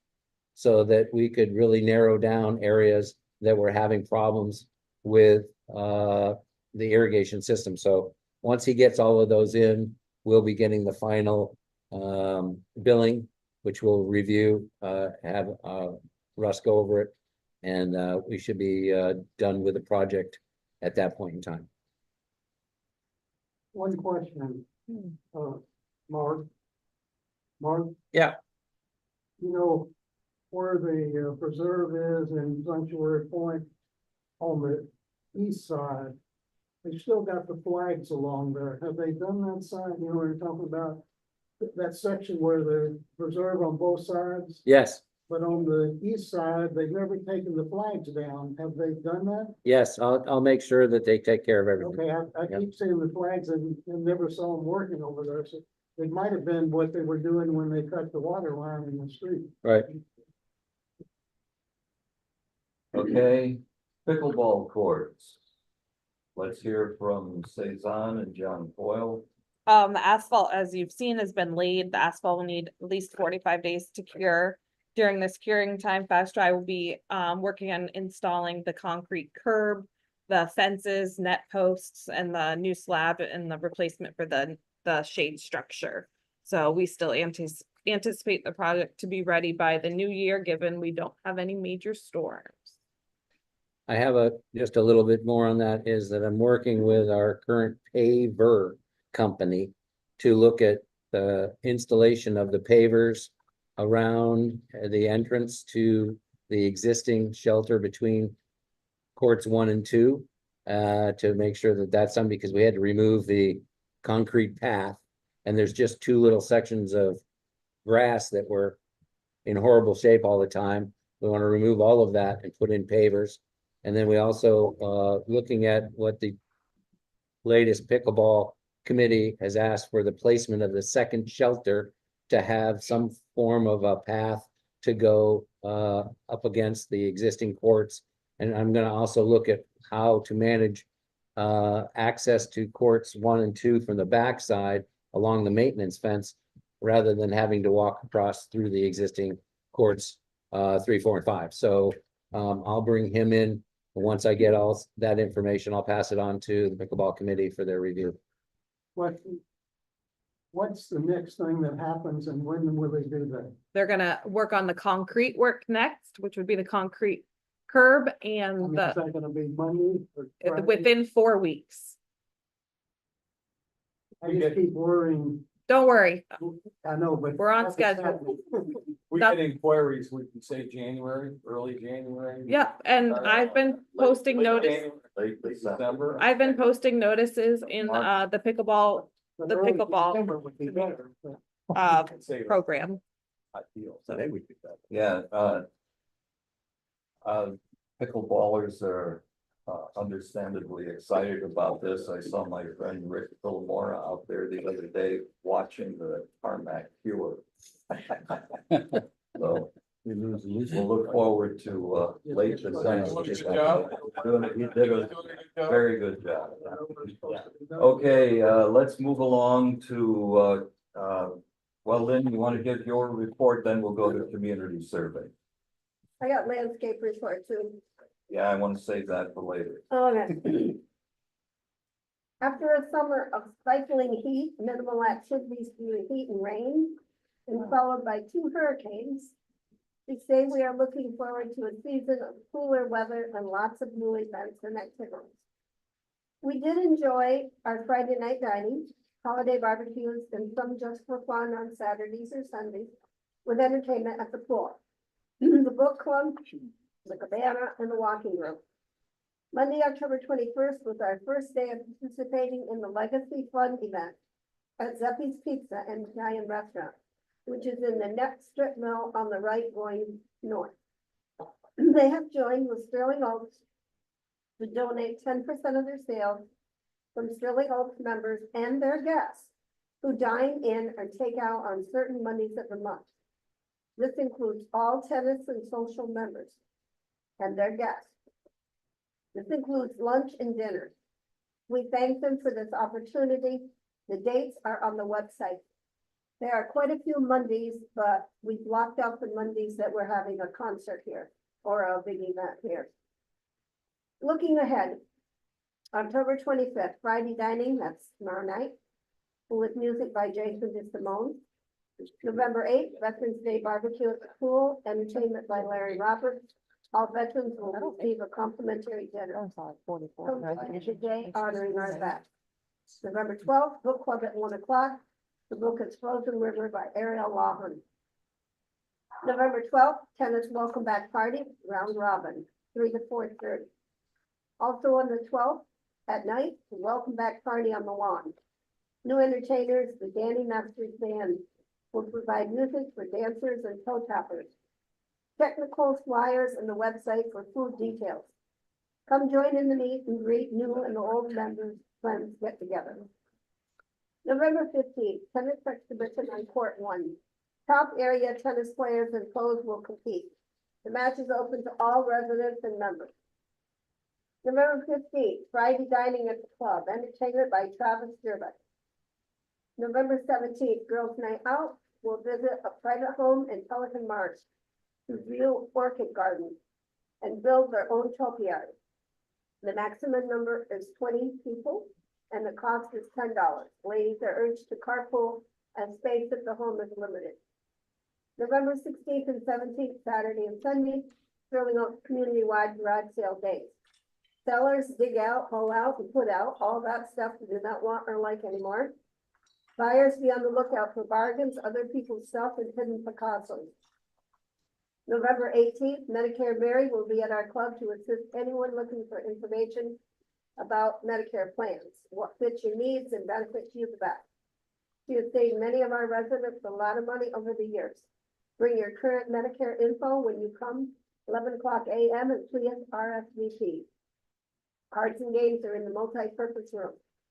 November 22nd, Friday dining with entertainment by Jason DeSimone. November 28th, time to celebrate with a buffet feast at the club.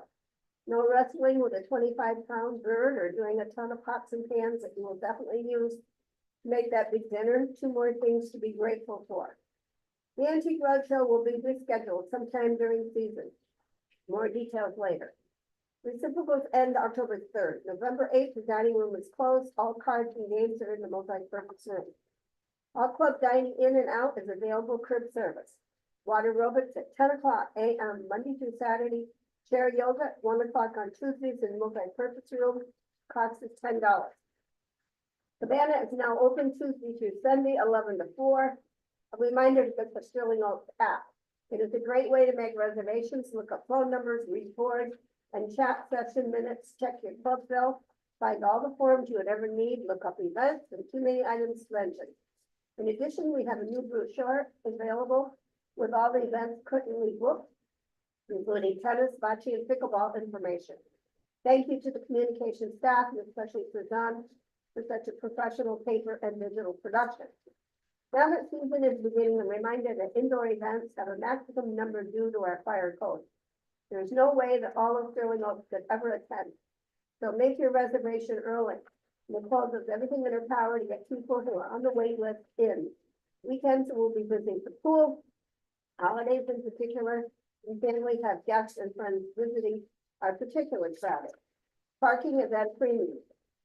Folks who ride bikes are encouraged to do so, especially if playing tennis or going to the pool. It's very easy to become frustrated and upset during these crowded periods. I saw a nice quote that I believe applies on these occasions and thought it was worth repeating. If you can be anything in this world, be kind. This concludes my report. Linda Snyder.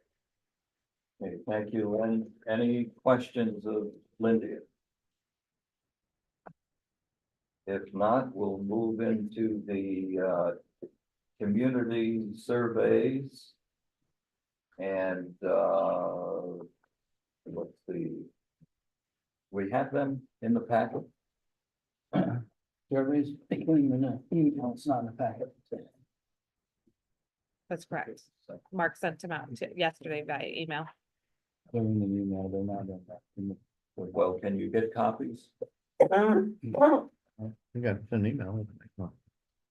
I got them here. So I'm gonna take the copies. Yeah, I can. Who needs a copy? Okay, we have a couple copies. Yep, I gotta find them. Did Okay, you send- let's start with the community pulse survey. Let me make a few introductory comments. First of all, as you recall, we hired Jerry Schoenfeld from Florida Gulf Coast Yeah, University Wednesday, to 11. assist in the construction of the survey. We actually have 3 surveys brewing right now. Community pulse survey that includes fitness. And we have a second one for the tennis membership. We'll do the community pulse survey first. And let me remind you, we asked Jerry particularly to construct this survey so he can do it in a scientific mode so that we can be sure the questions are reliable and valid. On the committee, I asked John Foyle to sit with us, Landy Wheeler, Mark, myself, Steve Mara. Steve Mara for the tennis survey only. So with that, we worked diligently and spent more hours than I care to do actually, but we've come up with the pulse survey for the community. If you have it in front of you, I'll run through it for those of you who do not have a copy. It's pretty simple. Are you male, female? What neighborhoods are you in? What age group?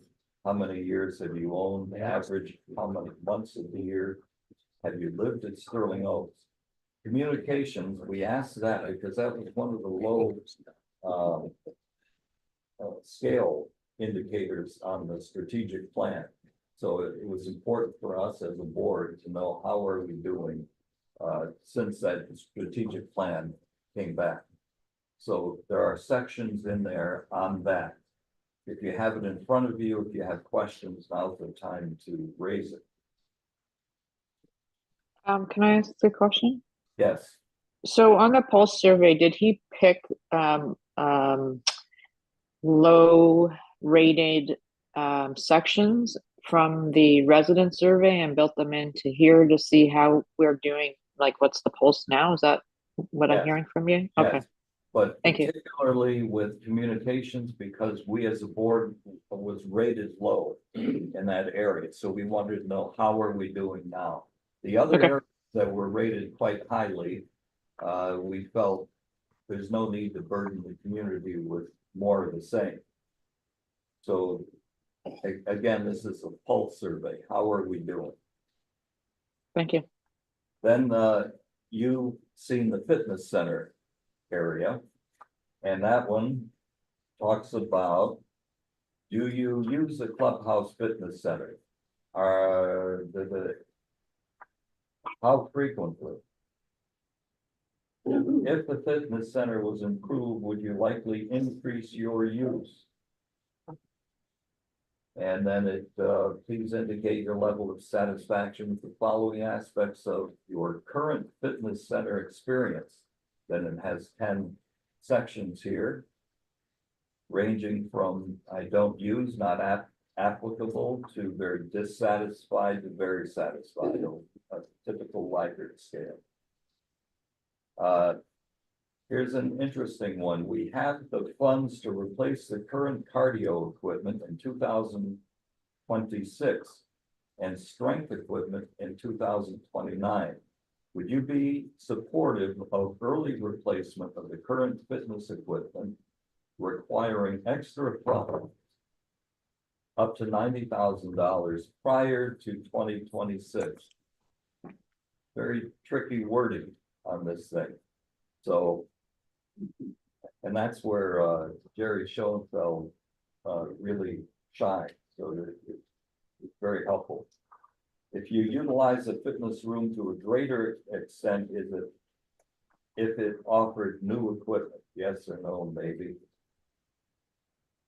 Another one, the current budget supported adding new equipment. What equipment would you like to see added? Check below.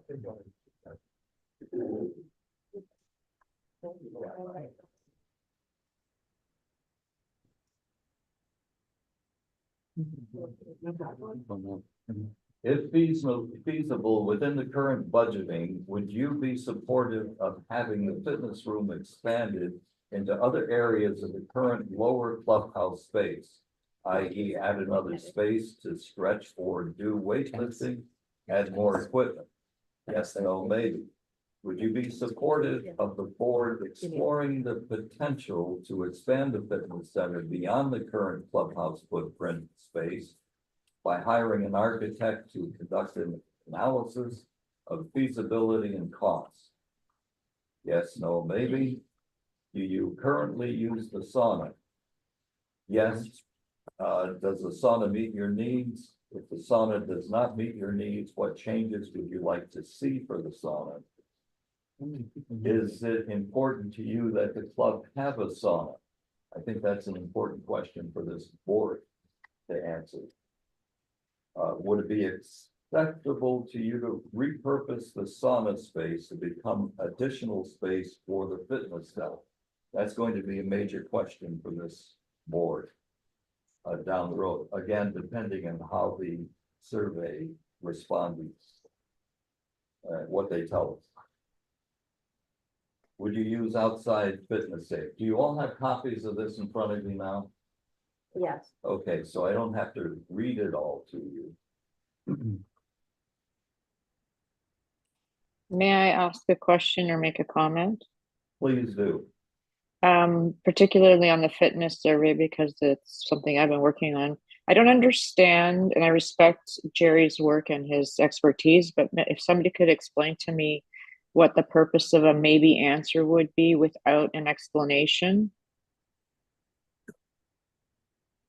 Give us So an let's- example. Number 20. Let's use an example, number 15. Would you utilize the fitness room to a greater extent if you were offered new equipment?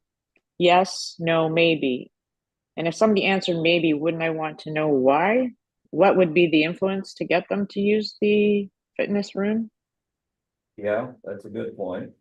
And there's a few of those, so unless somebody can explain what the what that would, If you see Mean- number 21, we added a line there so that. yes, I expand did see that. across. But that was So- a yes or no question. There was no maybe. Yeah, so I guess we could add a line there and they can expand what they mean by that. Thank you. To build on Lucy's, I had some trouble knowing what to do with the babies. In other words, in evaluating, I can understand yes or no. The baby kind of puts you as, you haven't really gotten any information, kind of what Lucy says. I wonder if there's another way on those to do yes or no, and maybe likely or unlikely or something. Would you utilize that? Maybe it doesn't add anything, it just raises a big question. Okay. Lucy, Okay. I don't know what Jerry's, I've never seen Jerry do one. with the Likely or baby. unlikely. That's what I think maybe should be taken. Yeah, but maybe like likely or unlikely or something like that. Alright. Yes. I'll Likely, ask Jerry. unlikely, no, something like that. All right, Well, that's Jerry, statistically, the maybe serves as a big zero, so. Rephrasing the question, so like Brownie said, yes, no, very likely, not likely. That way they can attribute a number to it and statistically you'll come out with a better result. Gotcha. that's why we got John on the committee. Good. That's good. Yeah. Okay. Okay. Right. All right. Thank you.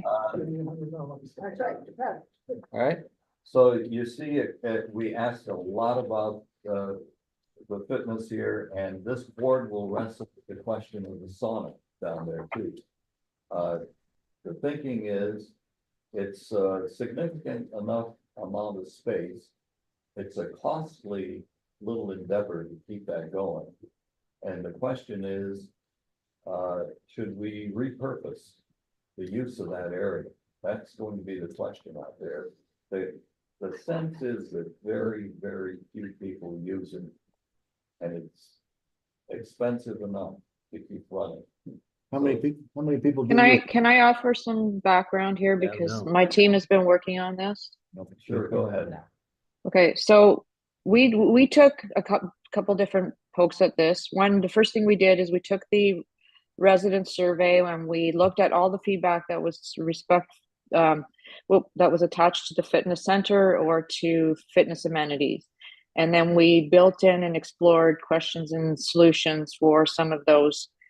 Example is people wanting a stretching area, people wanting classes. Where would you want those classes? Indoors, outdoors? What kind of classes would you want? Because there wasn't enough depth in the survey to understand if we solve this problem, what's the solution? Because we really didn't ask those detailed questions in the survey. So this is just really an expansion of that.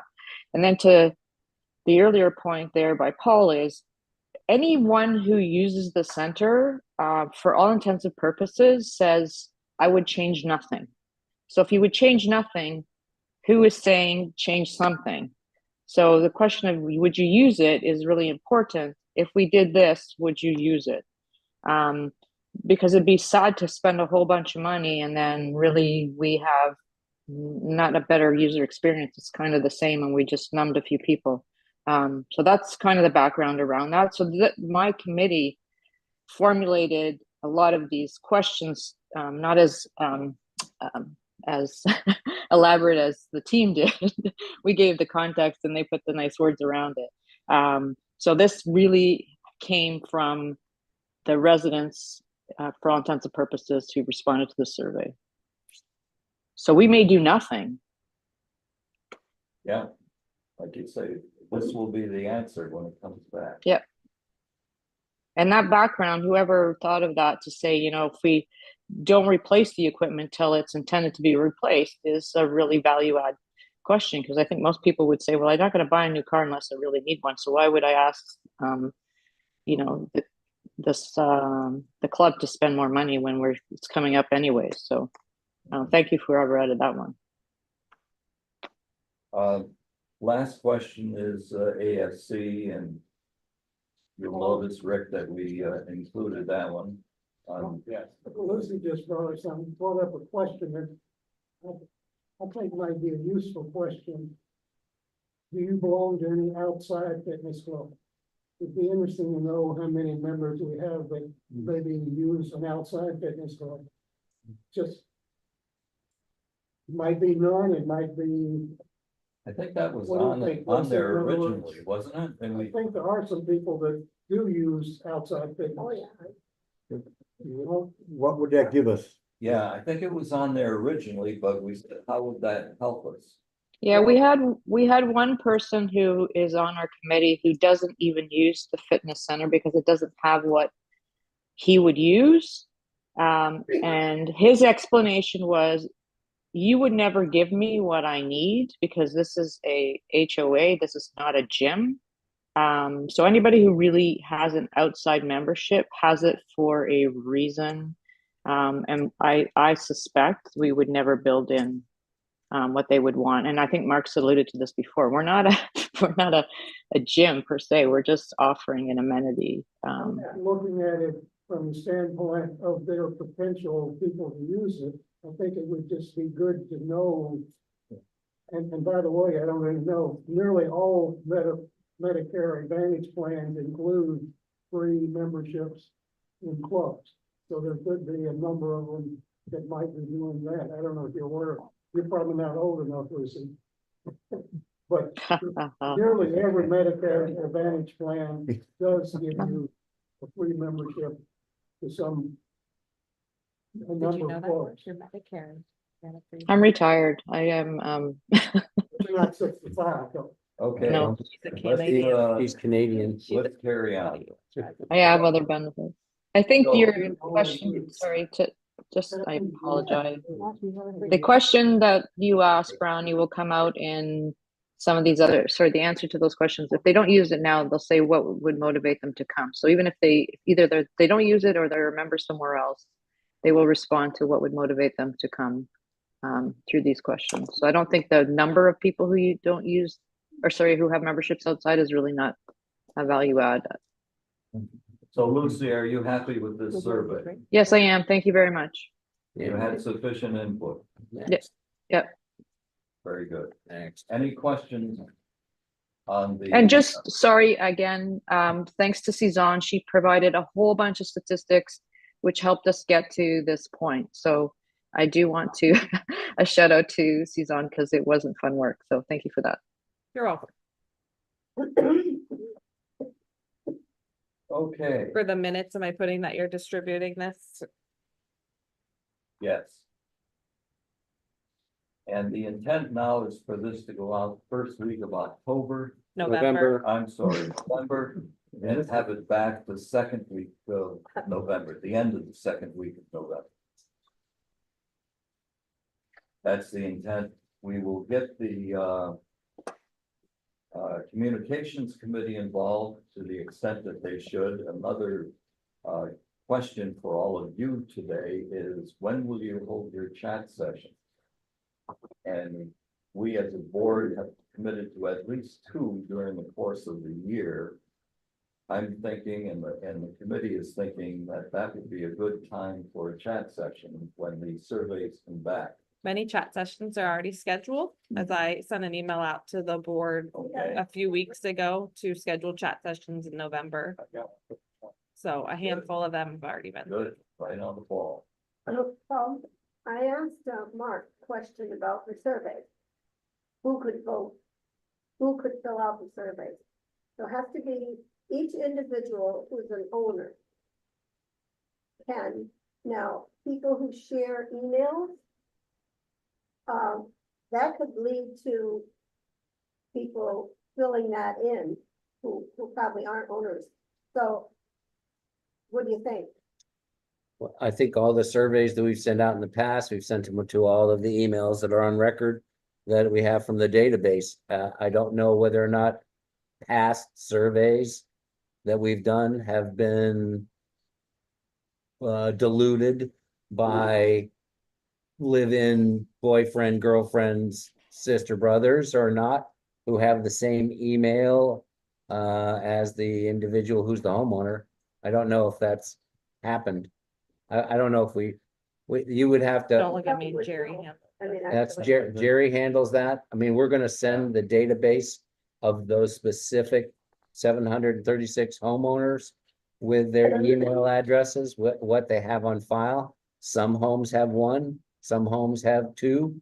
But, you know, we don't know whether or not Mrs. Smith, you know, well, we do know of one shared email, you know, for that house right there. I know. And, and So you they, fill it out, and when you're through, Yep. there's a time event that occurs, and then Phil can do one directly after that. Yep. Well, it's Phil and Lynn not have the two same different time. emails. yeah, See, you have two different emails, huh?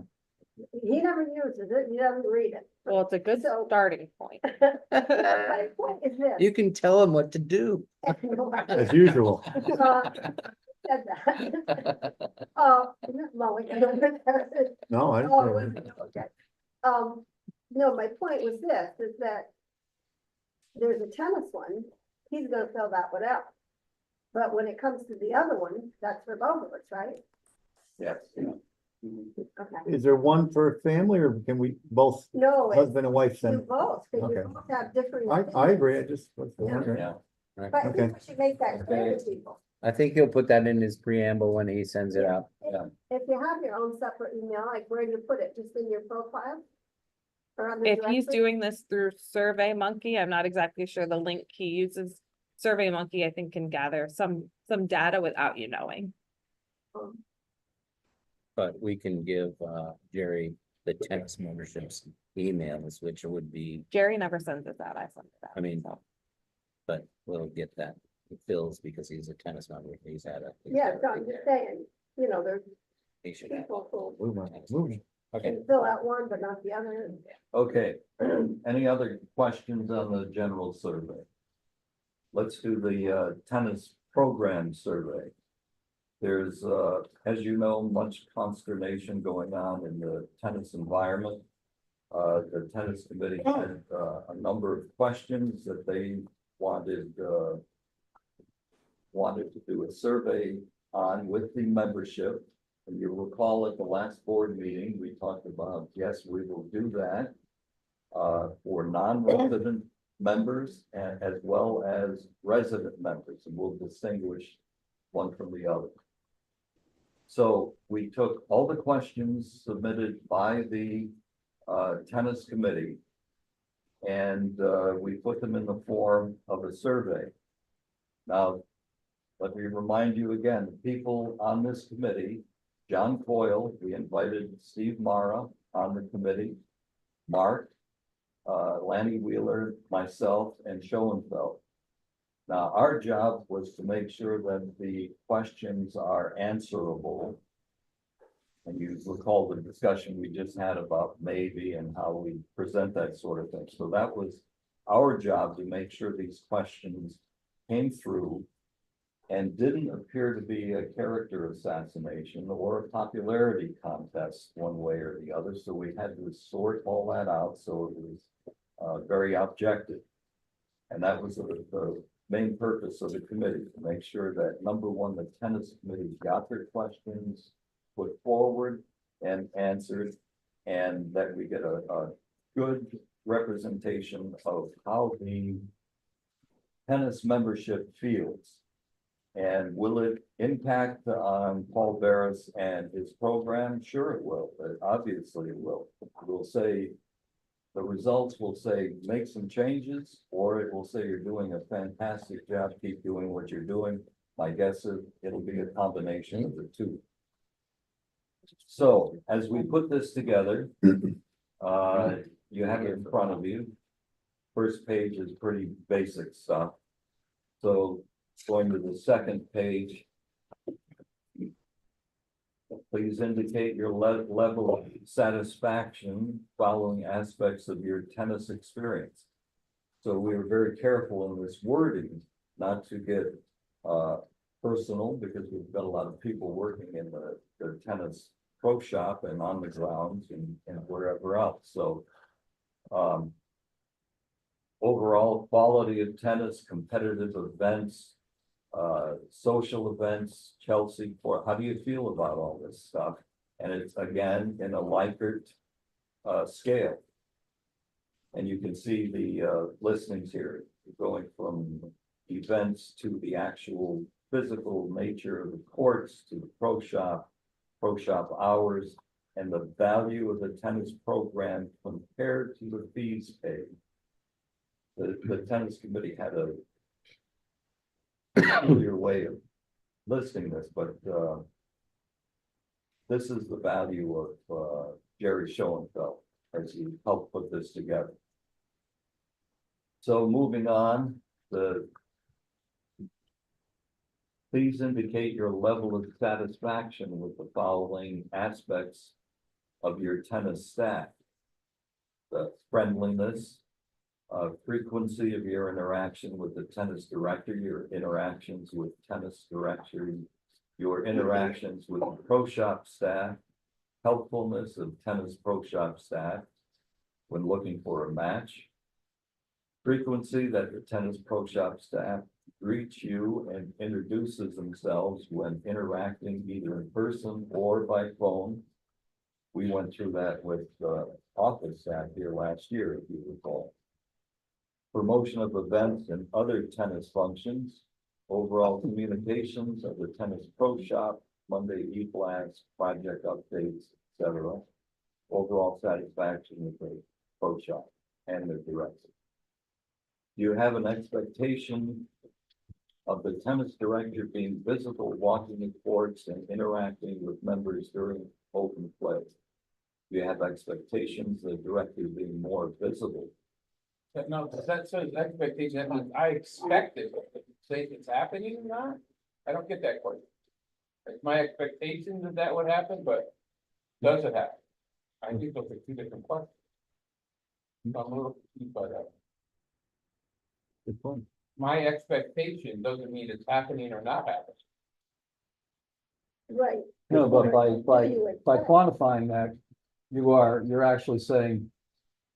My expectation is that he walks If around. I correct, check Yes. yes there, how do you interpret that? My expectation is that this guy walks around all over the place. Whether he does or not, we're not asking. Well, we should probably. Okay, all right. It's what you It's just expect. confusing, that's all. If all the responses come back, yes, that is the expectation, and we know for a fact that that's not what he does, then he knows that this is what people want, Or if it comes back the other way, same place, right? and it's back the other way. I've got a comment.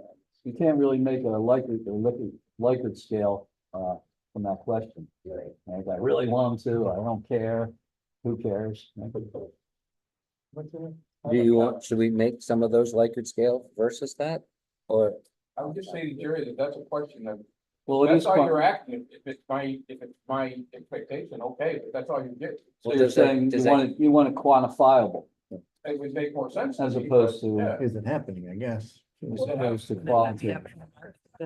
well, As a supervisor. not, That would be something we're not. yeah. Not what they're asking. I have something like that, I don't get that, no. But, or you might say, yeah, I would expect it. Well, you're making a good point. I mean, then it would be quantifiable for all of us. Yeah, Just a comment for. Right Jerry, now, I it's guess. kind of qualitative and should we have like a line down below saying explain? comment. Yeah. Or comment. even just a line, yeah.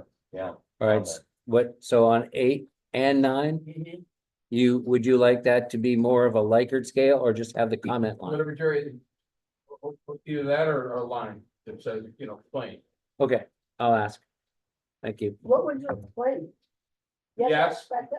Yes, I expect it, but it's not happening, or yes, I expect it and it is happening. This is the way it happens at my club in the It is north happening. and people appreciate Yes, I it. appreciate it and it is happening. Yeah. All right. I'll ask Can I him. nitpick for a minute? Yeah. I'm looking at, it looks like there's some duplication here. I look at this first one with the satisfaction levels, okay? What page are you on? It's number 7. Page 3, number 7. On the satisfaction of the following aspects of the tennis staff, okay? So we look at those and they have different levels of satisfaction or do not use or applicable. Look on the next page, you've got questions, we use question number 12. Do you contact the tennis office staff when looking for a match? Yes or no? They've already responded. If it's no, they've already responded on the page before that. So that's redundant. And Which one is it on page 3? Page 3, I looked at like number E, 6 or E. 7E, E. that's about that. 7E, and then the next page. Oh, I see what you're saying, looking for a Yeah. match and looking for a Yeah, the match. next page is redundant. You're asking the same thing twice, That's probably why you asked the second part of the question. which is what? How often do you go in there and ask? Or- We're looking at or number why? 12, number 12? I'm looking at 12, Yeah. yeah. So the second part of the question is if yes, how frequently do you go in looking for a match? Well, I guess that's okay, but I. Or you've how got- about you've why got the- not? You got the degrees of satisfaction on the page before that. Right? Well, the duplication. If they're gonna say, if they're gonna say no, you're gonna get your answer no on that page, on that 7E. We're also gonna say, I go in once a year and look for a match. Let me check off yearly. Or less. You want a line under 12? That's what I think. Why don't you ask? Yeah. Somebody might say, because I tried and didn't get anybody, Right, or whatever, Line under 12. yeah. okay, line under 12. Do you want it, do you want the line under 12 where it's under yes and no or under yes? One question, Paul. Under yes and no. Under yes and no, you want the line? Yeah. Okay. And it just means, if, do you contact when you look at yes, you just want the line to say explain? Yes. Okay, okay, got it. And no, too. Well, I think Oh, it's explain, well. you just put the line, say explain, then the line, they'll be able to say can't, always, no problem, Yeah. whatever, okay. All right, got it. Rick, did you have another one? No, Just that one? that's the one I noticed right away, but it's a little bit be another one. One question, Paul. I Yeah. went on the committee. Page 3, kind of, it's the normal way we do it overall. And then the 2, 3 pages of questions, it's almost like it's two different things. Where they develop these individual questions, 8, pages 4, 5, and 6. Were they questions from the tennis committee, or how did they come about? They came directly from the tennis committee. So it's kind of like almost a general survey and then a bunch of detailed things that somehow don't fit together. And kind of like. Well, the Rick, style changes, but the information. Interpretation. or We content. were very reluctant to change anything with the question, the nature of the question. The other question, has Paul Barris reviewed this, looked at this? No, but he's been invited to include any questions that he might have on the survey. He's been invited to do that. I don't know, Mark, has he contributed anything? The only thing he asked for was to make sure that they're quantifiable and that they're not a question that says, do you want a new car?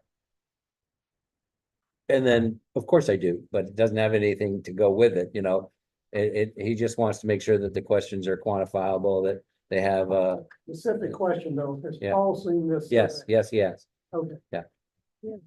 Well, he knows that it's not all gonna be quantifiable, right? He knows that Yeah. there's gonna be Yeah, qualitative and responses. he says that he understands that there's issues, Issues, yeah. issues that have to be resolved or there isn't.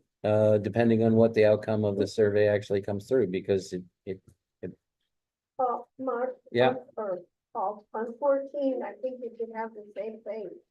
Do you contact the tennis office staff when you need a substitute for your brain? I think they should say why you do or what Another you line. do or. Leave why a you line don't. if they want to. Yeah, got it, yeah.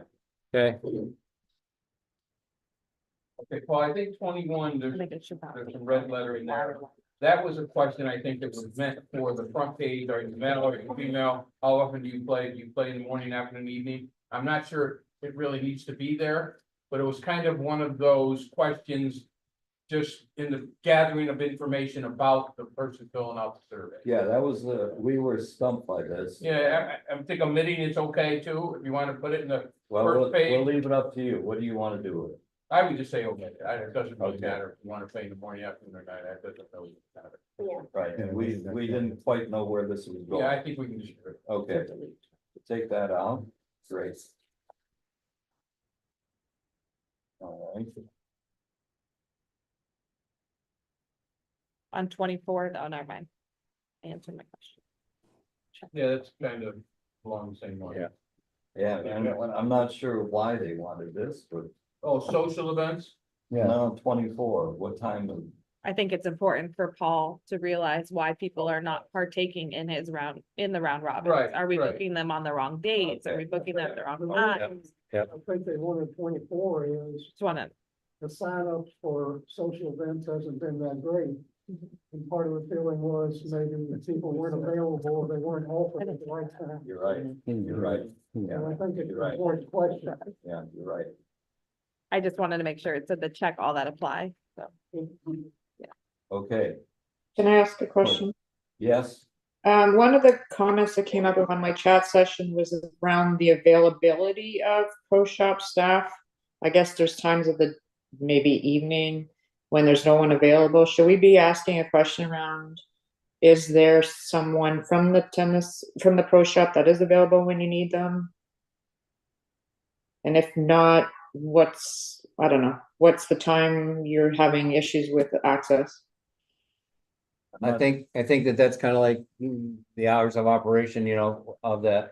Yeah. You know, are you open on the weekends? Well, I want it to be open on the weekends because I work all the time and I can't get in there Monday through Friday when they're open. I want to get open on the weekends. Well, we can put people in on the weekends, just a matter of, is that going to make the budget different? And it doesn't really satisfy the needs for a lot of people. And really, is it worth the money to be spent? Same with the tennis pro shop staff. If they have to be there at 5, 6, 7, 8 o'clock at night for the, you know, the people that are playing on the courts at night, is that something that's, you know, do we have to build that into the budget? And is that something that the tennis expense is willing to burden on the payroll side? You know, is it, in other words, is it an overwhelming need or is it a anecdotal? I was there on Friday night at 7:30 and I couldn't get my lights on and there wasn't any pro shop staff around. So I don't know if that's So a I good agree, question or I not. agree with what you're saying, but just because we don't want to increase the cost, there's also, what's the issue and is there another solution other than putting more staff? So I think it's important to ask the question. It's not always putting more people or money against it, it's maybe something else. So It's just what would you- what would to you think? improve the user experience. Maybe it's, you know, I came by and I needed to buy some balls. Well, you know, maybe call me before and we can leave them somewhere else and you paid for them. I don't know what the process is in there. I would recommend that you forward that to the tennis committee and they can kick it around at their meeting. Paul will be present and they may come up. That's good. Send it to me, Lucy, and I'll get it to Jim Bennett and where it needs to go. Okay. Just throwing it out there. Okay, Okay, so again, this will go out. What did we agree to, John and Mark? November 1st also? Well, it's the first week. He said it's probably going to be around the 6th, 7th or 8th of November. Okay, And then he Both was of them? like, what? For both of the Yes, surveys? yes, Okay. they would go out simultaneously, Gotcha. my understanding. I thought he said, November 1. No, Or he said the first I week, think it was the 4th. well, it's the first week. He goes, I Okay. can't guarantee I'll have it out there at All Monday right, at 10 a.m. Not critical, but. And then he goes, and I will give everybody 2 solid weeks to get it back to Right. me. And then I should have the collated reports available to the board the first week of December. Good. Good. Again, the intent of this survey is to determine if we need some programmatic shifts in the program or not. So we will find out. So, okay. Any questions on the survey? One other comment, I always worry about the 2 weeks. I know people that take 2 weeks vacation, no. Thanksgiving is in that period, Thanksgiving period. That would be before Thanksgiving. It'll be before. There's no urgency Well, to get it by that date. To me, 2 weeks is a little tight, actually, there is urgency. particularly Budget. There's urgency from 2 standpoints. One is the budget. 2 is if there is any programmable changes or there's any impetus, for instance, on the fitness. side of things, then the board wants to look at how things are gonna move. If we wait until January, February, and you say, yeah, let's get going on this, nothing will occur until the following summer, a year away, because I didn't takes say too maybe long. a month, I said maybe another week, 3 I, weeks. then you're running right into it. That's why you wanted to do it the first 2 weeks and then get it back before Thanksgiving, which is on the 28th. Jerry would know what the human behavior is. Sometimes having more time isn't gonna get you more results, and maybe John can offer to that. Sometimes, whether you have 2 weeks or 4 months, the people are gonna do it right away, or they're not gonna do it at all.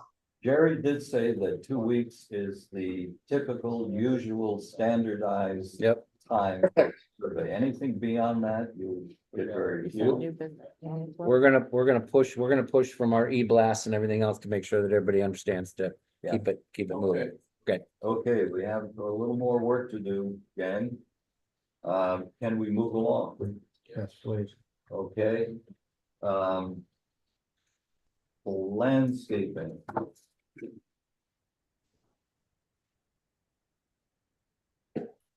Okay.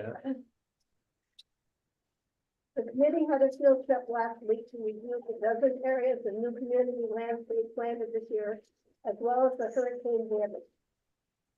Fortunately, the hurricane damage was minimal, although the effects created by the amount of salt-laced rain and wind won't be known for a while. The new plantings look healthy, but we will monitor them in the coming months for any needed modifications.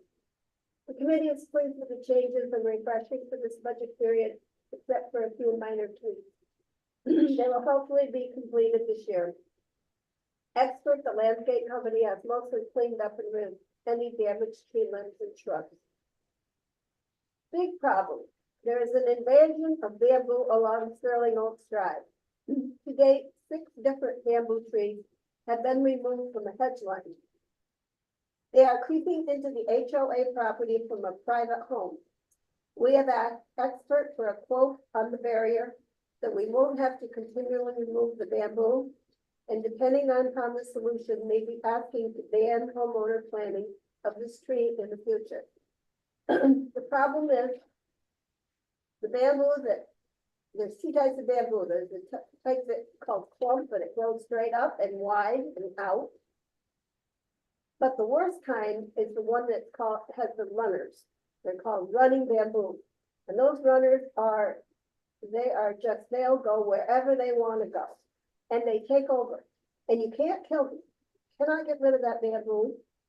You can burn it, you can chop it, I fought it for years in my gardens. You cannot get rid of bamboo. It was my thought to ban it. And on the committee, I've had other people write back and say they're all in favor of banning bamboo from anyone planting it in our HOA. Causes nothing but trouble. So, anyway, that's gonna come up. What is next? The committee would like to refresh Sterling Oaks Boulevard, a main entrance street, which is mostly old and tired looking. In addition, they are strongly recommending the green information sign at the junction of Sterling Oaks Boulevard and Sterling Oaks Drive be replaced with a monument sign. This is a prominent area of the community, and a majority of residents go by this sign area every day. This would have to be completed prior to any landscaping in this area. So again, I'll say they're looking to replace the green information signs, the directional signs really, at the junction of Sterling Oaks Boulevard and Sterling Oaks Drive. Start there with a monument. They would have to be completed prior to any landscaping in this area. In addition, the committee feels the entrance to the condos and coach homes on Sterling Oaks Drive would greatly benefit from the monument sign, replacing with unattractive green signs. They're the only 2 areas that don't have monuments. And to make them equal with the others in uniform, we are going to be asking to replace the unattractive green signs with monuments. The landscape committee will be meeting in January 2025 to review the community and prepare a list for the next budget period. Oh, most of the other neighborhoods just have signs, Sanctuary Point just has a sign. We don't have but stone. we don't have many. No, we just have- Sanctuary Point, Willow Bend, Manatee and Tavernier, none of we them just have a green monuments. sign. On, Manatee and they don't have a monument, do they? I don't know. I don't That's think so. correct. I'm reading these minutes. The only ones that have monument are people in there. Well, we can deal with all of that if and when it comes before us. Yes. So any questions of Lindia beyond that one? Okay, good, let's move along to, do we have old business? Oh, I had a question on landscaping irrigation. I noticed where they put the boxes in, they haven't replaced the sod around it, and a lot of the places where in the irrigation project, who has that responsibility? Us, the irrigation people, or the landscaping people? No, if it's the irrigation project, Oscar will bring in will take care of that as a part of the remedial work. If anybody has any areas that they feel have been disturbed by the irrigation project and the sod not replaced, let me know those specific areas and I'll have that Stallman group go in and make sure that they put the sod down. They did it at Wildcat, they replaced it, they might not have gotten I know that they did Manatee the other day. Do they still have some areas in Sanctuary? Sanctuary Point haven't been decided You guys in probably place got that. on the common areas in Sanctuary Point. Okay, I'll have them take a look. Alongside, Yeah, all right. I'll get that done. Okay, new business, tennis furniture, who has that, Steve or Mark or? Well, this is just part of my report, Bart, my general manager report. We have a quote from Suncoast, which is the same company that has the pool furniture. And you have it in your packet somewhere. 28,000. The amount in the reserves was $34,000 for tennis. And yeah, it's I don't know what. Anybody got any? It's $28,399.36. I've got a comment. If you remember, Steve was a swimming pool and promised us no more chairs. Okay? He moved It's enough for the chairs. pool. I think we should do an audit to see. if he's got Good stock thing in Chap's chair not company. here, good thing Chap's You not made us a promise, no more chairs. Here we are. Yes, $28,399.36. I need a motion. The current vendor. I make a motion to buy the furniture for the tennis courts. Second, Got a second. Okay, any discussion? Question. Steve, is this new chairs in every what do you call them, place where the water fountains, as well as new chairs in the areas between it? Yes, yes. So how many chairs? How many chairs is it, Mark? 64. There's 64. 4 chairs in the table, but how many chairs you're getting for the big ones in between? 8. where the- Eight, where there's 8, there's 2 tables there now. Sometimes there's not enough chairs, but there's 2 tables there now. There'll be 2 tables and 8 chairs there. Yeah, right now, there's 1 chair missing. Yeah, I know. But it's been for 3 months, but other than 1 chair, We'll get 8 there. there's plenty of chairs. We'll get 8. We gotta do something like that for You you. want the old ones, well, you want the old ones? Actually, I don't, other than the fact that 1 is missing, I don't know any of them that are broken or not satisfactory. Well, some of them are pretty. Okay, Moving forward. Wait, I Oh, Lucy, Yes, Lucy, go ahead. so here's $64,000 we're spending on tennis. How's that to, 64, is that what I heard? 64 chairs. Sorry, what was the- 28,000. 64 So to- chairs. 28,000. Okay, I'm sorry, I'm dyslexic sometimes or whatever. Lindia, this is an example of where this money's coming out of where? Capital expenditure? Reserves. Reserves? Okay, that's for the upkeep of the tennis membership, right? Tennis court. Yes. correct. Yeah, well, it's the membership. So, No, actually, the tennis court because they're an asset and they belong to all of us, it's Sterling Oaks. I know, but to the question earlier, you said, what else is it that they're not paying for? Did we include the furniture? It's in reserves. You can't include it in the budget. You can't put it in the budget, it's a reserve. No, but you can put it in the membership to cover the cost of the, Or you could take it out of the profit that's going to the general fund and put it in the reserve. There isn't enough. There's not a problem. okay. I didn't want to rip the Band-Aid off there, but there's not Thank enough you. is the Well, you point. kind of I know John's gonna work through it with Lindia, so I just wanted to point that out and sorry I poked the bear. Okay, bye. Okay. Thanks, Lucy. And No we do problem. have 3,000 in this year's reserve, so it's more than fully reserved. No problem. I get it, John. I just, All right, we have a motion, we have a second, do we have any more questions? If not, all in favor signify by raising your hand. please. Chap votes yes also. Chap votes yes. And also. where is it? Those who, He told me he wanted to vote yes. those opposed, raise your hand. Any abstain?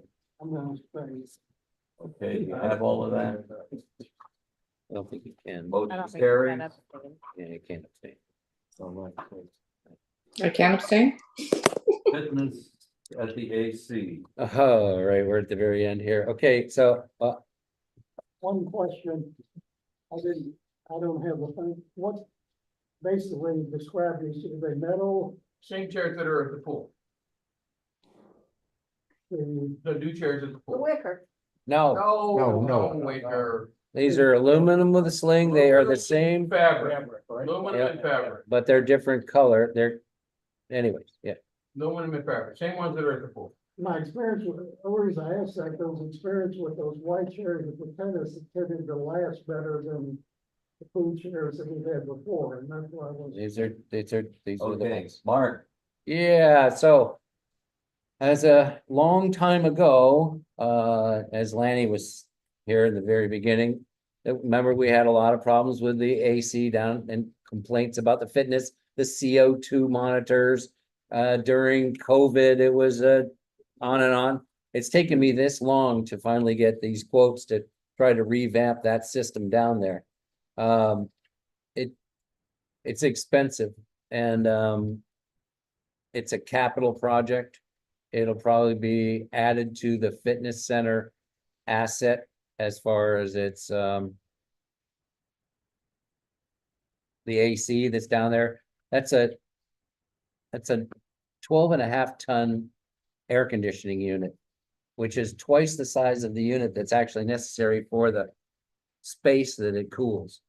I think that over the years, they've just wanted something that'll keep that place at 68 degrees and rocket it. We've just had a lot of issues with people complaining about it because it only sucks the air out of the room, cools it and pushes it back in. This would give you the opportunity, just bear with me. In the attic, during the renovation of this clubhouse, we put in a $40,000 Aeon unit, which is above the chandelier there, to take in fresh air from the outside, cool it down, and put it into the room, because Collier County code would not allow us the permit unless we had that fresh air makeup, according to their engineering studies. In order to get the permits, we had to put in that fresh air makeup system at 40 grand. It's a piece of, and it costs us money to maintain. However, none of that is downstairs in the downstairs area. And there is no fresh air coming into that room whatsoever. This would give you fresh air into the fitness. It would cool down any expansion into the multipurpose or into the laundry areas or any of that if necessary, because of the size of that unit in the future, if we needed to redo the duct work to get to those areas. Is it something that needs to be done immediately? No, in my opinion, but during season, you're gonna have a lot of people going, you know, the CO2 monitor showing that it's getting up to 1,000 or 950. I don't feel comfortable. How come you're gonna do anything about the fresh air And this is what I've been asked to do, so We look at the survey and wait till the survey comes back and then kind of build it all into everything and whatever we're gonna do. How about that? Well, we open the door. What's that, that? I have to say that, yeah, yes, I agree with you. It would be nice if we get something back on the survey that specifically adds to the comments that we need to do something more for that, then we'll take another look at it. Is that all right with everybody? Renovation project or Sure. All right, good. We don't have to make any decisions on that today. Thank you. Is that addressed specifically on the survey? No, but that's okay. I don't need to go there.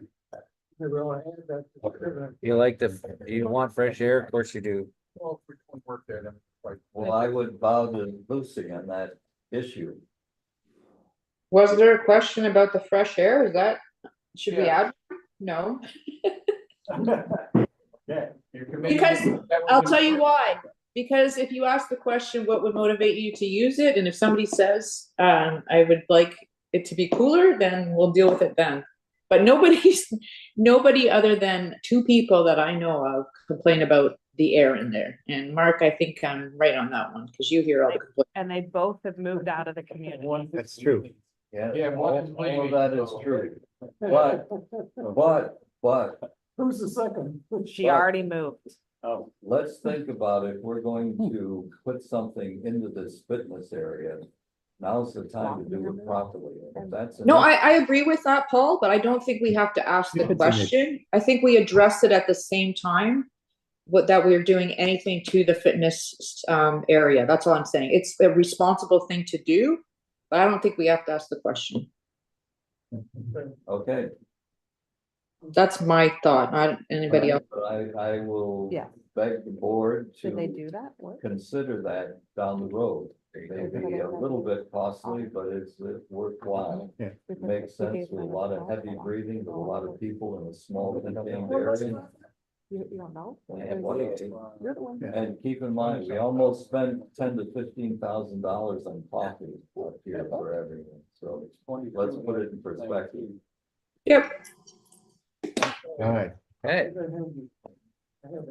Okay, next meeting, Well, Can I ask Mark one thing before we leave? The condos were losing water.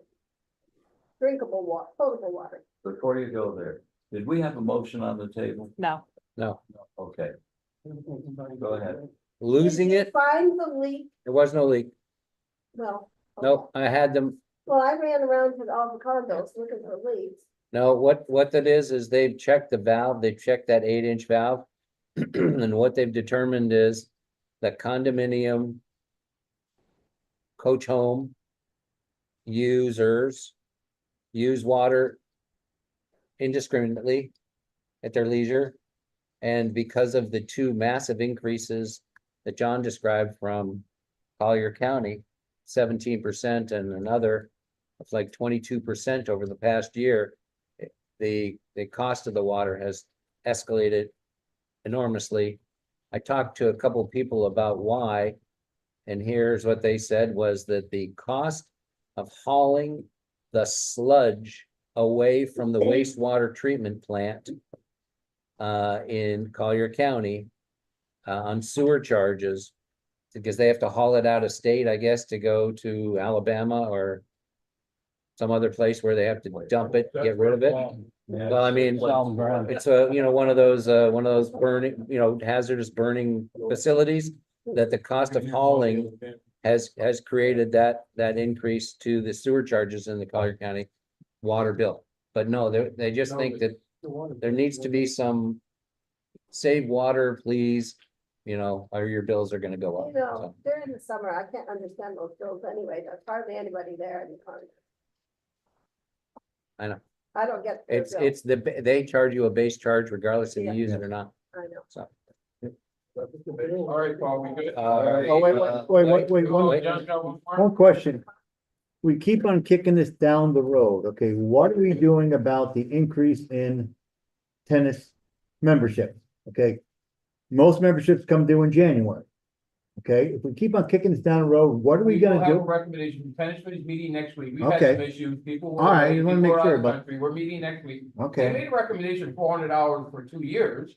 You guys could have done whatever you wanted with that and changed it or added to it or deleted it. well, I'm saying, I'm talking about the board, whether it comes from the committee And I would and or guess it's gonna Paul. come very close to what you guys are talking about today, the 300. We gotta whatever make a Paul decision. Bear Yeah, I think recommended. Cleveland mentioned That's both what of- it's gonna be. Both of us thought 400 was excessive. I thought it was. Well, for 2 Yeah, years though, yeah. so you're gonna do 300 in 1 year, you're actually doing more. I'm not doing anything, first of Well, all. what you're saying is 400 was for 2 years. This is That's coming from- $200 a year. I know, this is coming from them or, Them. and I asked the We'll have a question, recommendation by Okay. next meeting, Yeah. we're meeting well, next good, week. we need it. And at the last meeting, I said, well, the tennis committee is recommending one thing, Paul's recommending Yes, another you thing. did, Let's give correct. one recommendation here so that the board can. Well, if that's his reasonably- recommendation, which I assume it is, we're close and that'll work. Yeah, But is it? I mean, I asked the question before, okay, Paul said 300 to get us to our $100,000 bottom line. Does he think 300 is a good number? I don't know. Well, that's what I want to know. I mean, okay, Mark would know that answer. wouldn't you, I Mark? asked the question. 300 I is never got an number? answer. 300 is his number based on, because he feels that the To Mem- get to to the get, budget. to get to the budget number based on the static Membership, membership. which is what it would be. Yeah. All right, then we'll have a number for you next meeting. I would guess it'll be about 300. Do you need it before next meeting though? Membership is due when you join. No, we got the budget. If it's goes down a little bit or up a little bit in the budget, no, the budget and we'll. Okay, Accordingly, thank you. January 1st for everybody. that's the majority of the people. so is the committee and or Paul concerned about losing membership? Well, Paul is, and again, we've had this conversation before too, that, you know, it's down from 450 to 425, so in the last year, we've lost 25 members. But, however, before Ian and before, the pandemic, our static number was like 350, 360. Right. So we picked up 100 members from all these clubs that were closed and underwater, and now we've lost 25 of those. So in my way of looking at it, we're still up 75. But I if you agree. look at it the other way, it looks like we're losing members, so it depends on how you look at it. Yeah. So again, those extra 100 members at a couple grand apiece, that's a tough, you know, that was quite a bump to our budget. Yeah. When those people came. And I think Is that timing or, it's a and very is, good thing that we didn't lose them. That means they're happy. They're not even going back, their clubs are all built back up now, they're staying here. We're not getting many new ones. We're not getting many new ones, but 75% of them stayed, Yeah. which I think is a really good thing.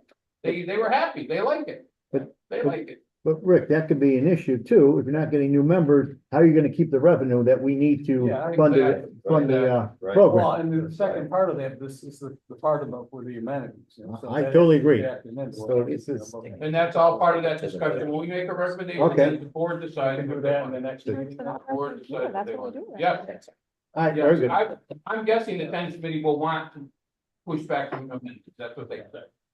They're gonna recommend that we at least give back partial amenities or have a cap on the number, there's several discussions out there. All right, I'll need to. One be more addressed. thing for everybody, inspections, November 6th, 7th, and 8th. Clean your house, Get your Thanks for the power tip. washes, I see some really. clean your bad condos, stuff cause those roofs are bad. You guys will hear about it before I do. Yeah, right after election day. So he's coming up and out. All right, now, It gets picked up every Next year. board meeting, what time? What time? 1:30? 1:30. Got it. Thursday, what's? 21st. The 21st. 21st. When is Thanksgiving? The 28th. 28th. make a motion to adjourn? Yeah. Second. All I right. need a second, Second. all in favor? Aye, Motion carries. Thank you. bye guys, Hi, Lucy. cool, bye.